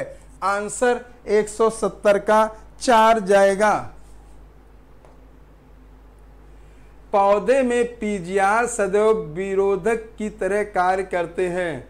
बेटा देखिएगा, पीजीआर जो है हमेशा विरोधक नहीं बेटा, ये जो है कहीं पे कुछ क्रियाओं के लिए विरोधक है और कुछ क्रियाओं में ये बेटा जो है ग्रोथ को सहयोग भी करते हैं। ठीक है, तो ये बात जो है कथन पहली बात गलत आ रही है, क्योंकि बेटा ये प्रमोटर भी होते हैं और बेटा आपको मालूम स्टिमुलेटर भी होते हैं। इनहिबिटर में आपने एबीए के नाम सुना होगा और एथाइलिन वैसे दोनों में आता है बच्चों। ठीक है, लेकिन ज़्यादा इनहिबिटर होता है। ऑक्सिन जो है, ऑक्सिन है, जिबरलिन है, साइटोकाइनिन है, ये प्रमोटर की तरह काम करते हैं। तो इस जगह पे ये बात गलत हो जाएगी। दूसरा, पादप वृद्धि और परिवर्धन प्रकाश, तापक्रम, ऑक्सीजन स्तर, गुरुत्व और ऐसे ही बाहरी घटकों द्वारा बड़ा प्रभावित होते हैं। ये बात सही है। तो अगर आप देखें बेटा यहाँ पे पहली बात तो जो है वो गलत है और दूसरी बात कथन जो है वो सही है। तो पहला कथन गलत है और दूसरा कथन सही है। तो इस जगह उत्तर जो जाएगा वो तीसरा जाएगा। अंक गणितीय वृद्धि में सूत्री विभाजन के बाद केवल एक पुत्री कोशिका लगातार विभाजित होती रहती है, जबकि दूसरी जो है पुत्री कोशिका विभेदित और परिपक्व होती। बात बेटा अभी हम लोग इसकी बात भी की है बेटा, ठीक है। अगर सिग्मोइड वक्र केवल बड़े आकार के जीवों की विशिष्टता है, जो कि स्वाभाविक जो पर्यावरण में बढ़ रहे होते हैं। तो अगर आप बेटा देखेंगे तो यहाँ पे पहली बात तो सही है, क्योंकि ये जो सिग्मोइड है इस जीवों का होता है, तो सभी जीवों के लिए होता है, क्योंकि बेटा छोटे जीवों का नहीं होगा। तो यहाँ पे बेटा पहला कथन जो है वो सही है और कथन दूसरा जो है वो गलत है। तो आंसर इसमें यहाँ पे बेटा 172 का दूसरा जाएगा।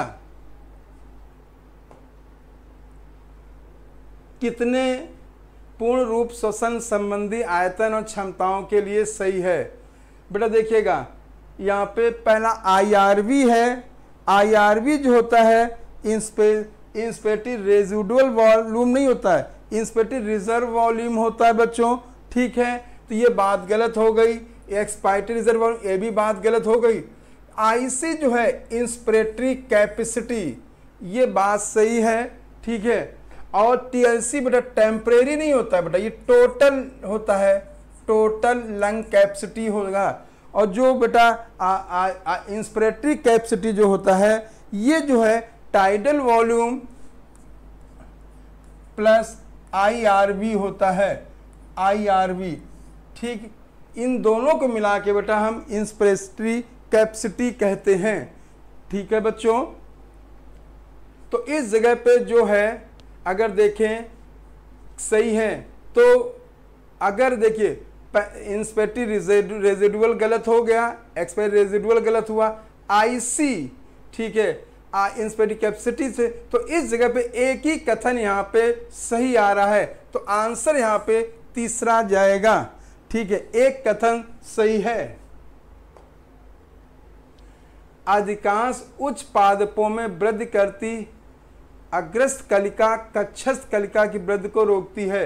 इस घटना को बेटा हम पार्श्व प्रधानता जब होगी बेटा, जब कक्षस्थ कलिका वृद्धि करेगी, गलत है।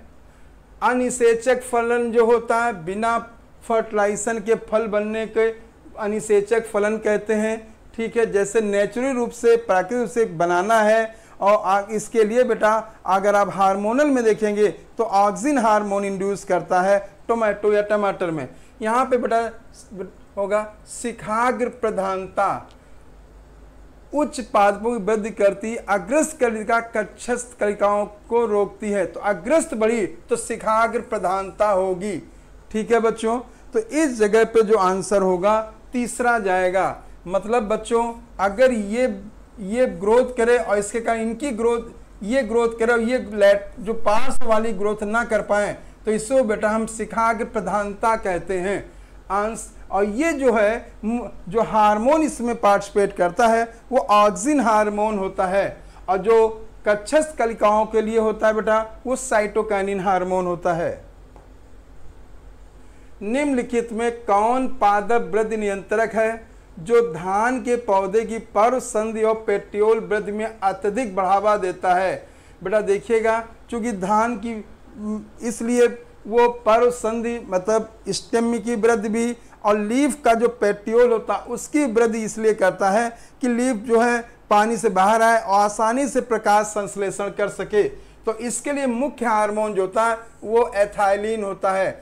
ये साइटोकाइनिन जो है ये कोसा विभाजन करता है बेटा, कोसा विभाजन हार्मोन वाला है, ठीक। ऑक्सिन जो है ये एपिकल डोमिनेंस वाला है, अभी आपसे एपिकल डोमिनेंस वाला है। और जिबरेलिन जो हार्मोन होता है बेटा ये इंटरनोड के लंबान को बढ़ाता है, ठीक है। तो इस जगह पे आंसर दूसरा जाएगा।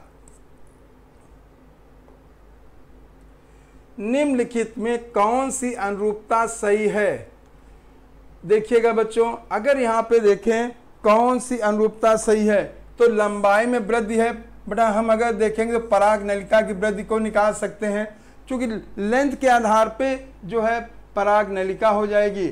और जो ये जो है LT बराबर L0 प्लस RT जो है ये रेखी चक्र है रूट का, और टाइम के साथ जो है वो रेखी चक्र आता है। और बेटा W1 W0 e की पावर RT जो है ये जो हो जाएगा यहाँ पे, अगर हम बात करते हैं तो ये S वक्र होता है, सिग्मोइड टाइप का कर्व होता है। और सिग्मोइड कर्व मैंने आपसे बेटा पीछे और भी जगह चर्चा किया है। जैसे हमने आपसे सिग्मोइड वक्र के लिए हमने चर्चा किया था बेटा कि ऑक्सीजन डिसोसिएशन कर्व जो है AB जो है सिग्मोइड होता है, ठीक है। और यहाँ पे बेटा ये जो प्लांट की ग्रोथ का भी जो ज्योमेट्रिकल रूप से है वो भी जो है S वक्र को दिखाता है। तो आंसर बेटा इस जगह सभी जाएगा। कितनी अनुरूपता सही है बच्चों? देखिए कोरिएंडर मतलब धनिया में प्लास्टिसिटी होती है, लार्क स्पर में प्लास्टिसिटी होती है, बटर कप जो है आपको मालूम है बेटा ये भी विषम पर्णता दिखाता है बच्चों, ठीक है। और इसके साथ बेटा अगर हम बात करते हैं जो यह विषम पर्णता जो है ये भी दिखाता है। तो इस जगह पर अगर आप देखें बच्चों तो यहाँ पे देखिएगा कि चारों बातें आंसर दूसरा होगा और यहाँ पे चारों बातें सही आ रही हैं बच्चों, ठीक है बेटा। अगर देखें तो आपने भी देखा होगा कि जो धनिया है लार्क इस पर है, इनमें जो विषम पीड़िता जो है वो जो है जीवन चक्र के कारण है। और जो बटर कप में विषम पर्णता जो होती है बेटा ये वातावरण के कारण होती है। मतलब पानी में और या हवा में पानी की पत्तियों का आकार अलग होता है और हवा में रहने वाली पत्तियों का आकार अलग होगा। तो इसे हम बेटा ये जो है ये वातावरणीय विषम पर्णता है। तो आंसर इसका दूसरा और चारों बातें सही हैं। दिए गए चित्र में बेटा सही विकल्प चयन करें। देखिए बेटा ये जो है यहाँ पे देखिए ये लैग है, लैग हो गया। ये बी वाला पोर्शन जो ये चरघातांकी हो गया।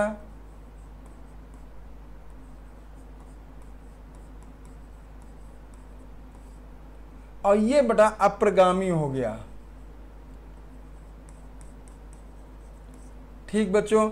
तो अब देखिए यहाँ पे हम बेटा यहाँ पे सही भी ए चरघांती गलत है, बी अप्रगामी गलत है, सी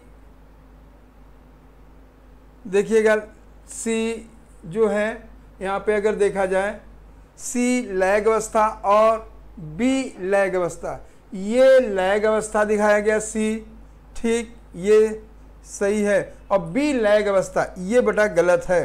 तो इस जगह पे अगर आप देखें पहली जब वृद्धि धीमी है तो लैग अवस्था है, जब वृद्धि बहुत तीव्र गति से हो तो चरघांतकी अवस्था ये होगा बी। और जो अप्रगामी जब ग्रोथ जो है स्टेशनरी हो जाएगी, स्थिर रूप से होगी, ठीक, तो उसे अप्रगामी कहेंगे। तो 178 में जो आंसर जाएगा बेटा वो तीसरा जाएगा, सी लैग अवस्था। मतलब यहाँ पे वृद्धि जो है धीमे दर से हो रही है। F0 शीर्ष परिधि झिल्ली प्रोटॉन कॉम्प्लेक्स है जहां पर अकार्बनिक फॉस्फेट तथा ADP से ATP का संश्लेषण होता है। बेटा आप ध्यान दो ATP का संश्लेषण जो होता है वो F1 में होता है बेटा, ठीक है। यहाँ पे F0 ना होके इस जगह F1 होगा, ठीक है बेटा। अगर ये मेम्ब्रेन है यहाँ पे और यहाँ पे हमने बेटा इसको दिखाया तो ये F1 हो जाता है और ये F0 होता है। और यहाँ पे बेटा ADP से ADP प्लस इनऑर्गेनिक फॉस्फेट से बेटा ATP का निर्माण होता है और इसमें ATP सिंथेटेज एंजाइम होता है। ATP सिंथेटेज एंजाइम पाया जाता है, ठीक। तो ये बात गलत है। F1 एक अभिन्न झिल्ली प्रोटीन कॉम्प्लेक्स है जो कि चैनल बनाती, चैनल बेटा इसमें पाया जाता है F0 में, तो ये बात भी, ये F0 में होगा, तो ये बात भी गलत हो गई। तो इस जगह पे कथन 1 और कथन 2 दोनों असत्य हैं। 179 का जो होगा आंसर पहला जाएगा बेटा। जिबर्लिक एसिड की खोज संबंधित है बेटा। देखिए अगर हम बेटा डार्विन की बात करते हैं तो इनका संबंध बेटा ऑक्सिन से है। वेंट का इनका भी संबंध ऑक्सिन से है बेटा।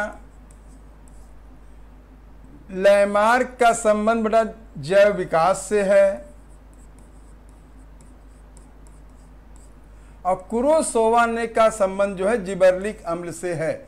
आंसर बेटा 180 का जो जाएगा वो तीसरा जाएगा।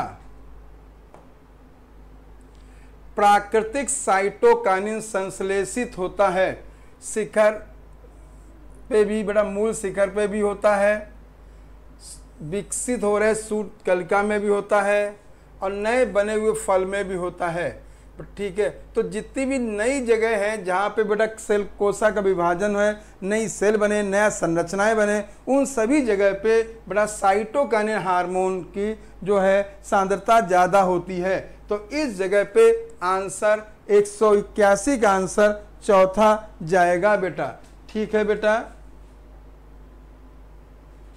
अगला क्वेश्चन बच्चों देखते हैं। देखिएगा, दी गई अभिक्रिया के लिए सही कथन का चयन करें। अगर हम देखते हैं बच्चों यहाँ पे जो ये है पायरुविक अम्ल है, कोएंजाइम ये आया है NAD है, और यहाँ मैग्नीशियम आयन है, पायरुवेट डिहाइड्रोजनेज है, जिससे 2 कार्बन का बेटा ये एस्टाइल कोएंजाइम बनेगा, और यहीं पे पहला बेटा CO2 निकल रहा है। ठीक है, और NADH जो है हाई एनर्जी कंपाउंड बनेगा। तो ये जो है इसको बेटा टोटल को आप बेटा जो रिएक्शन दिखाएगा इसे हम लिंक रिएक्शन कहते हैं, जो कि लिंक रिएक्शन जो है ये ग्लाइकोलिसिस और क्रेब्स साइकिल को जोड़ता है। ठीक है, तो पहली वायवीय श्वसन का भाग है, बिल्कुल सही है बेटा। ठीक, यह एक प्रकार की अपचयी जो है ये प्रक्रिया है। ठीक है बच्चों, देखिएगा 3 कार्बन से 2 कार्बन में हो रहा है तो अपचयी हो गया, बेटे 3 कार्बन है। एक प्रकार की मेटाबॉलिज्म अभिक्रिया भी है। अगर हम कहें बेटा तो ये यहाँ पे अपचयी है तो कैटाबॉलिक हो गई, उपचयी है तो मेटाबॉलिक हो गई, ये बात भी बेटा सही है। तो यह अवायवीय श्वसन का भाग, अवायवीय श्वसन का भाग नहीं बेटा, अवायवीय श्वसन जो है पायरुविक एसिड व लैक्टिक एसिड बने या बेटा एथिल अल्कोहल विद CO2 बने, वहाँ पे बेटा फर्मेंटेशन जो होगा वो अवायवीय भाग होगा। और जैसे लिंक रिएक्शन शुरू होगा तो ये बेटा तुरंत बेटा जो है ये प्रोसेस जो है माइटोकॉन्ड्रिया के अंदर होगी, और जहाँ माइटोकॉन्ड्रिया पाए जाएंगे वहाँ पे बेटा वायवीय श्वसन जरूर होगा। ठीक है, तो ABC बेटा आंसर इसका पहला जाएगा। गलत अनुरूपता का चयन करें बच्चों। देखिएगा, देखिए बच्चों, काइनेटिन जो है ऑटोक्लेव हेरिंग शुक्राणु DNA बनाई गई, ये एक फिश होती मछली है बेटा। G18 मक्का क्रेसफल से बिल्कुल सही है बेटा। G18 नारियल दूध सही है। काइनेटिन थायमीन का एक परिवर्तित रूप है। काइनेटिन जो है बेटा ये थायमीन का नहीं बेटा है, ये एडेनिन का परिवर्तित रूप है। एडेनिन का परिवर्तित रूप है जो कि एक प्यूरिन बेस होता है। तो इस जगह बेटा गलत अनुरूपता में बेटा आपका चौथा जाएगा, 183 का 4। 2,4 डाइक्लोरोफिनॉक्सी एसिटिक एसिड के लिए सही कथन का चयन करें बेटा। ठीक है, तो ये देखिएगा, अगर हम बात करते हैं यहाँ पे, यह एक PGR है। ठीक है बेटा, यह एक प्रकार का ऑक्सीजन है, ये बात भी सही उसी के साथ होता बेटा, उसी तरह काम करता, बस ये आर्टिफिशियल है। यह प्राकृतिक रूप से पौधे में संश्लेषित नहीं होता, बड़ी सिंथेटिक है। व्यापक तौर पर पादप वृद्धि प्रोत्साहक है, ये बात सही है। तो ABD ABD है तो यहाँ पे बेटा आंसर तीसरा जाएगा। ठीक, 184 का जो आंसर जो होगा वो तीसरा होगा। गन्ने की फसल पर किस पादप वृद्धि नियामक के छिड़काव से इसकी पैदावार 20 टन प्रति एकड़ तक बढ़ जाती है? बेटा देखिएगा, तो आपको मालूम है जो वो ये हार्मोन जो होता है बेटा इंटरनोडल इलॉन्गेशन करता है, और इंटरनोडल इलॉन्गेशन जो है वो जिबर्लिक एसिड का हार्मोन करता है। तो इस जगह पे आंसर जो हो जाएगा बेटा जिबर्लिन हो जाएगा। ठीक है बच्चों, ऑक्सिन है एपिकल डोमिनेंस करता है, कच्चे फलों को गिरने नहीं देता, पके फलों को तुरंत गिरा देता है बेटा। ठीक है, और जो पाइन एप्पल में जो है ये फ्लावरिंग करता है ऑक्सिन। एब्सिसिक एसिड जो है ये सीड जर्मिनेशन, सीड ग्रोथ को नियंत्रित करता है। एथाइलिन जो है बेटा ये जो है फ्रूट राइपनिंग हार्मोन होता है। इन चीज़ों को भी ये मालूम होना चाहिए बेटा। बेटा देखिए W1 बराबर W0 ERT समीकरण में E का क्या मतलब है? बेटा अगर यहाँ पे हम E का मतलब देखते हैं बेटा, तो E का मतलब जो हो जाएगा, जो ये जो होता है स्वाभाविक लघु गुणिक आधार होता है। ठीक है, ध्यान देना बच्चों। ठीक, तो ये जो है यहाँ पे ये स्वाभाविक लघु गुणिक का आधार है, वृद्धि दर से रिलेटेड है बेटा, लेकिन ई नहीं है, टोटल है बेटा। वृद्धि दर का समय नहीं है बच्चों यहाँ पे।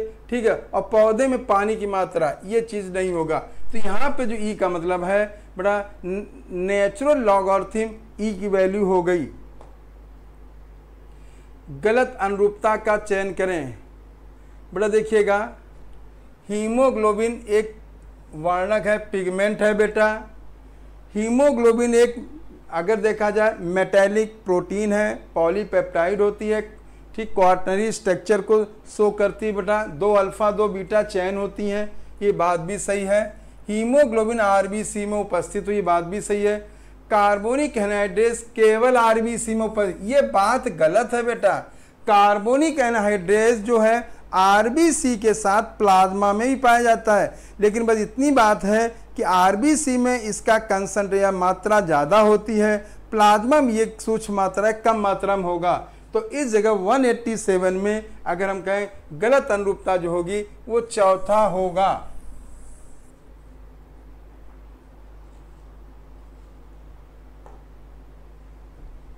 निम्न में कौन से एक प्रकार का ट्रायोस फॉस्फेट है? अगर हम बेटा देखा जाए, ट्रायोस फॉस्फेट जो होते हैं बच्चों, ये जो है 3 कार्बन के अणु होते हैं, और ये ट्रायोस फॉस्फेट बेटा आप लोगों ने ग्लाइकोलिसिस में भी और इसके अलावा जो आपने जो है केल्विन साइकिल में भी पढ़े होंगे।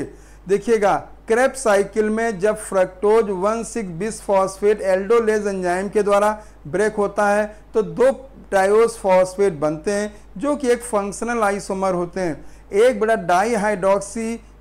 डाईहाइड्रोक्सी जो है एसीटोन फॉस्फेट बनता है, और दूसरा ग्लिसरॉल्डिहाइड फॉस्फेट बनता है। ये दोनों हैं जो बड़ा दोनों जो हैं ये फ्रक्टोज 1,6-बिस फॉस्फेट के टूटने से बनते हैं। इसी प्रकार से जब बेटा केल्विन साइकिल पढ़ते हैं तो पहला कार्बोक्सिलेशन है और दूसरा रिडक्शन होता है। ठीक, रिडक्शन में जो है ये जो है बनते हैं ये ट्रायोस फॉस्फेट, एक बनता है ग्लिसरॉल्डिहाइड फॉस्फेट और दूसरा डाईहाइड्रोक्सी एसीटोन फॉस्फेट। तो ये दोनों ही जो हैं ग्लिसरॉल्डिहाइड 3 फॉस्फेट और डाईहाइड्रोक्सी एसीटोन, ये दोनों जो होंगे बेटा यहाँ पे आंसर तीसरा जाएगा। केवल ग्लिसरॉल्डिहाइड 3 फॉस्फेट नहीं होगा। दोनों बेटा जो हैं अगर देखें तो फंक्शनल आइसोमर होते हैं। तो 188 का 3 होगा, आंसर तीसरा जाएगा। वायवीय श्वसन में सभी एटीपी ईटीएस के माध्यम से नहीं बनता। ठीक है बेटा, ये बात बिल्कुल सही है, क्योंकि जो वायवीय श्वसन जो होता है उसमें एटीपी का फॉर्मेशन ग्लाइकोलिसिस में भी होता है, और क्रेब्स साइकिल में जीटीपी से भी एटीपी बनते हैं। लेकिन वहाँ जो एटीपी बच्चों बनते हैं वो सबस्ट्रेट लेवल फास्फोराइलेशन कहलाते हैं। और इस तो ये बात बिल्कुल सही हो गई। ग्लाइकोलिसिस और में एटीपी और जीटीपी क्रियाधार स्तरीय फास्फोरिलीकरण कहते हैं। इसे बेटा हम बेटा क्रियाधार स्तरीय फास्फोरिलीकरण माध्यम से बनते हैं। ये बात सही है। तो इस जगह पे देखा जाए बच्चों ए और आर सही है और आर बेटा जो है ए की सही व्याख्या की गई है। तो 189 का आंसर बेटा चौथा जाएगा। वृद्धि के दीर्घीकरण चरण में कोशिकाओं की विशिष्टताएं क्या हैं? हाँ बच्चों देखिएगा, उसमें जो है देखा जाए तो उसमें दीर्घीकरण में बड़ा जो है सेल है और उसके अंदर वैक्यूल बन जाता है। पहली बात सही है। सेल इनलार्जमेंट हो जाता है, दूसरी बात भी सही से विशालीकरण। और इसमें जो है बेटा सुबेरिन या क्यूटिन का डिपोजिशन हो जाता है, नौ कोशिका भित्ति का निर्माण हो जाता है। तो इस जगह पे बेटा आंसर चौथा जाएगा। 190 का आंसर 4 होगा। एथाइलिन के लिए गलत कथन का चयन करें बेटा कि बच्चों देखिए एथाइलिन एक सरल और गैसीय पीजीआर है। सभी बच्चे बेटा जानते हैं कि एथाइलिन जो है बेटा ये जो गैसीय अवस्था में रहता है, यह जरावस्था को प्राप्त होते उत्तकों पकते हुए फलों के द्वारा भारी मात्रा में संश्लेषित होता है। बिल्कुल सही। जो फल पक रहे हैं ठीक है उनसे ये ज़्यादा बेटा निकलता है, जिससे फलों की जो पकने की क्षमता है तीव्र हो जाती है। सर्वाधिक व्यापक तौर पर इस्तेमाल होने वाला यौगिक इथेफोन एथाइलिन के स्रोत के रूप में कार्य करता है। बिल्कुल सही है। इथेफोन से जो है एथाइलिन जो है उससे बड़े धीमे प्रक्रिया से निकलती है और बेटा जो है लेकिन ये जो है प्रक्रिया जो पकाने की प्रक्रिया है उसको तीव्र करती है। तो बेटा यहाँ पे ये बात भी सही होगी। एथाइलिन आम में पुष्पन को रोकता है, आम में पुष्पन को रोकता नहीं है, आम में पुष्पन को बढ़ाता है।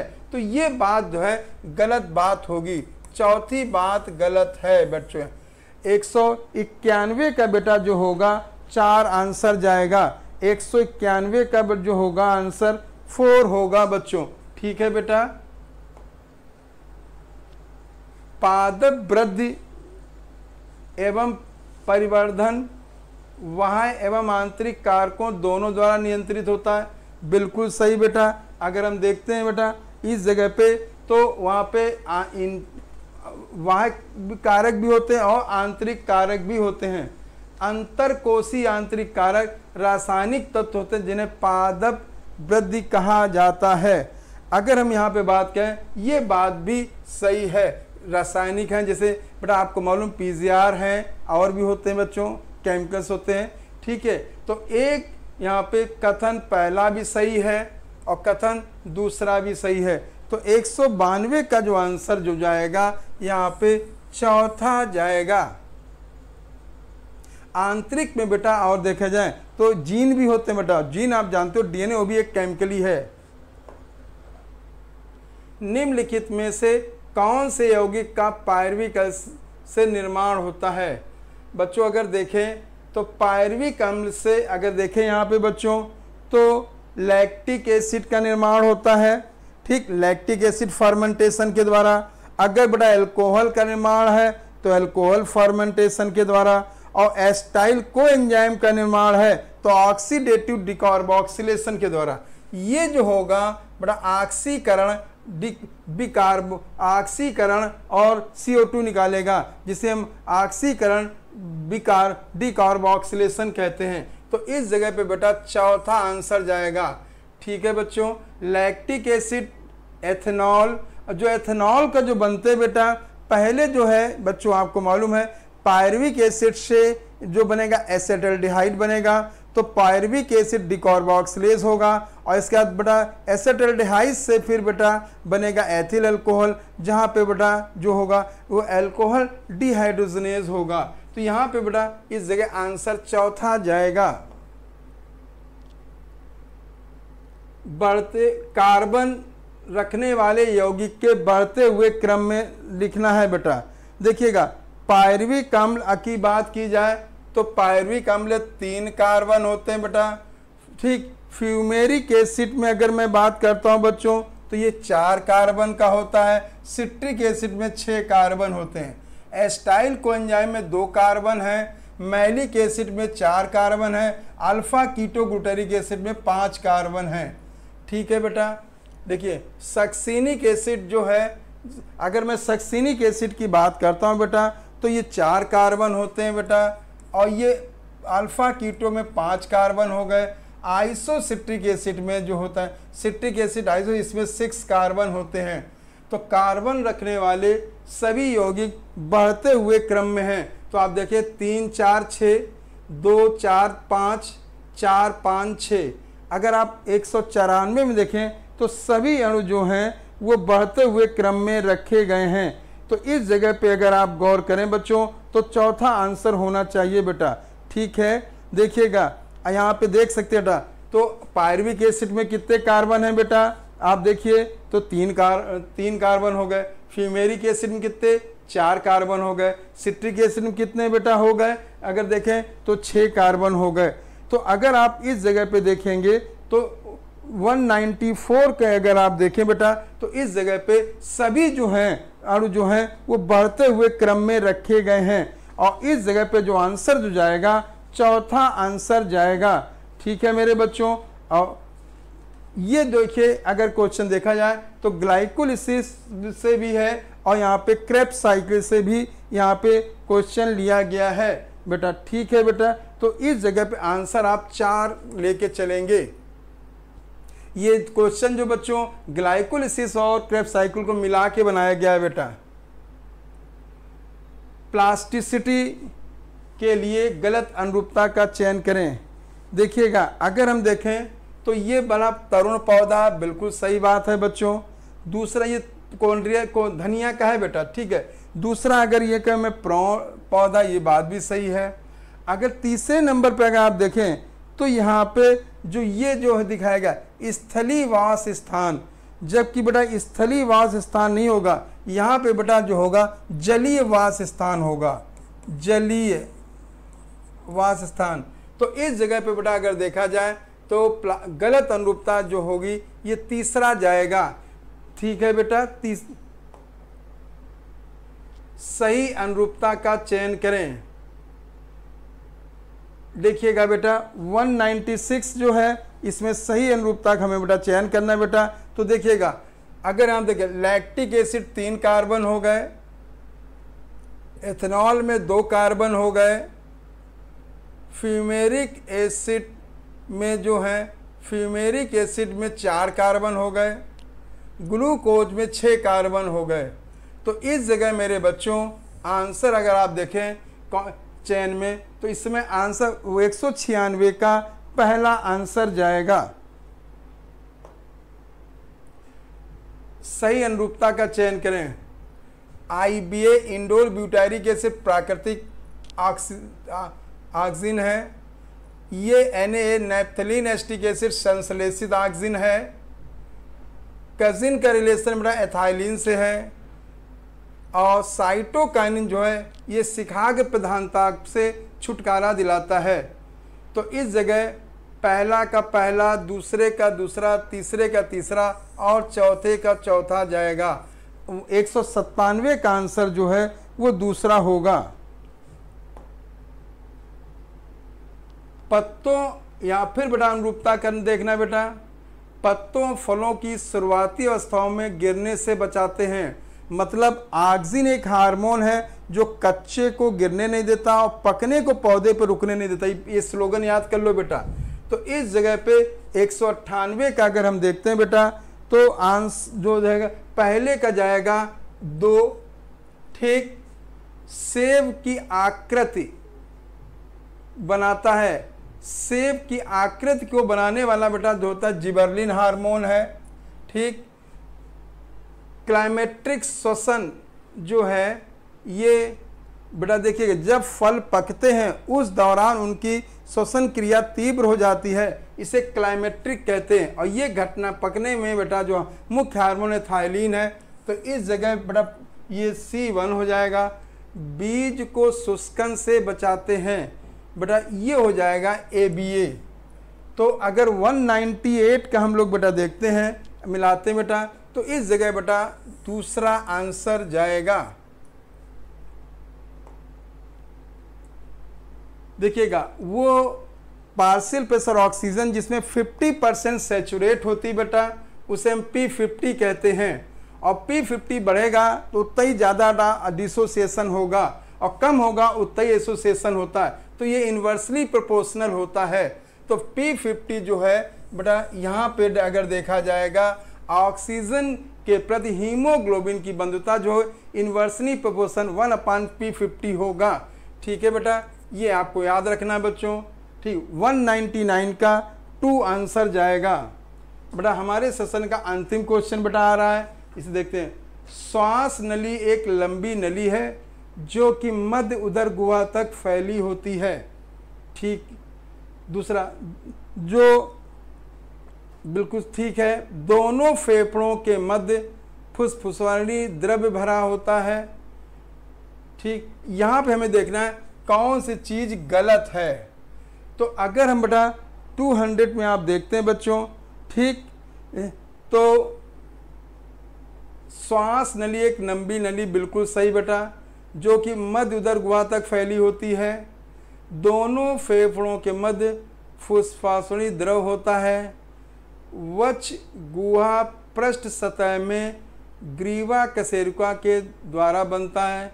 ठीक बेटा, हम सीधे फुसफुसी आयतन को नहीं बदल सकते हैं बेटा, जबकि हम लोग बेटा फुसफुसी आयतन को बेटा अगर देखा जाए तो सीधे तरीके से नहीं बेटा, हम बेटा इसको कुछ तरीकों से बदल सकते हैं।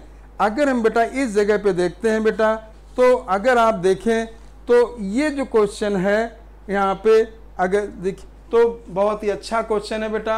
और श्वास नली की बात है, जो आपको मालूम है ये जो है मध्य जो है मिड थोरेसिक की जगह जाके ये ब्रेक हो जाती है।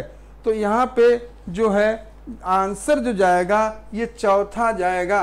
ठीक है, ABC।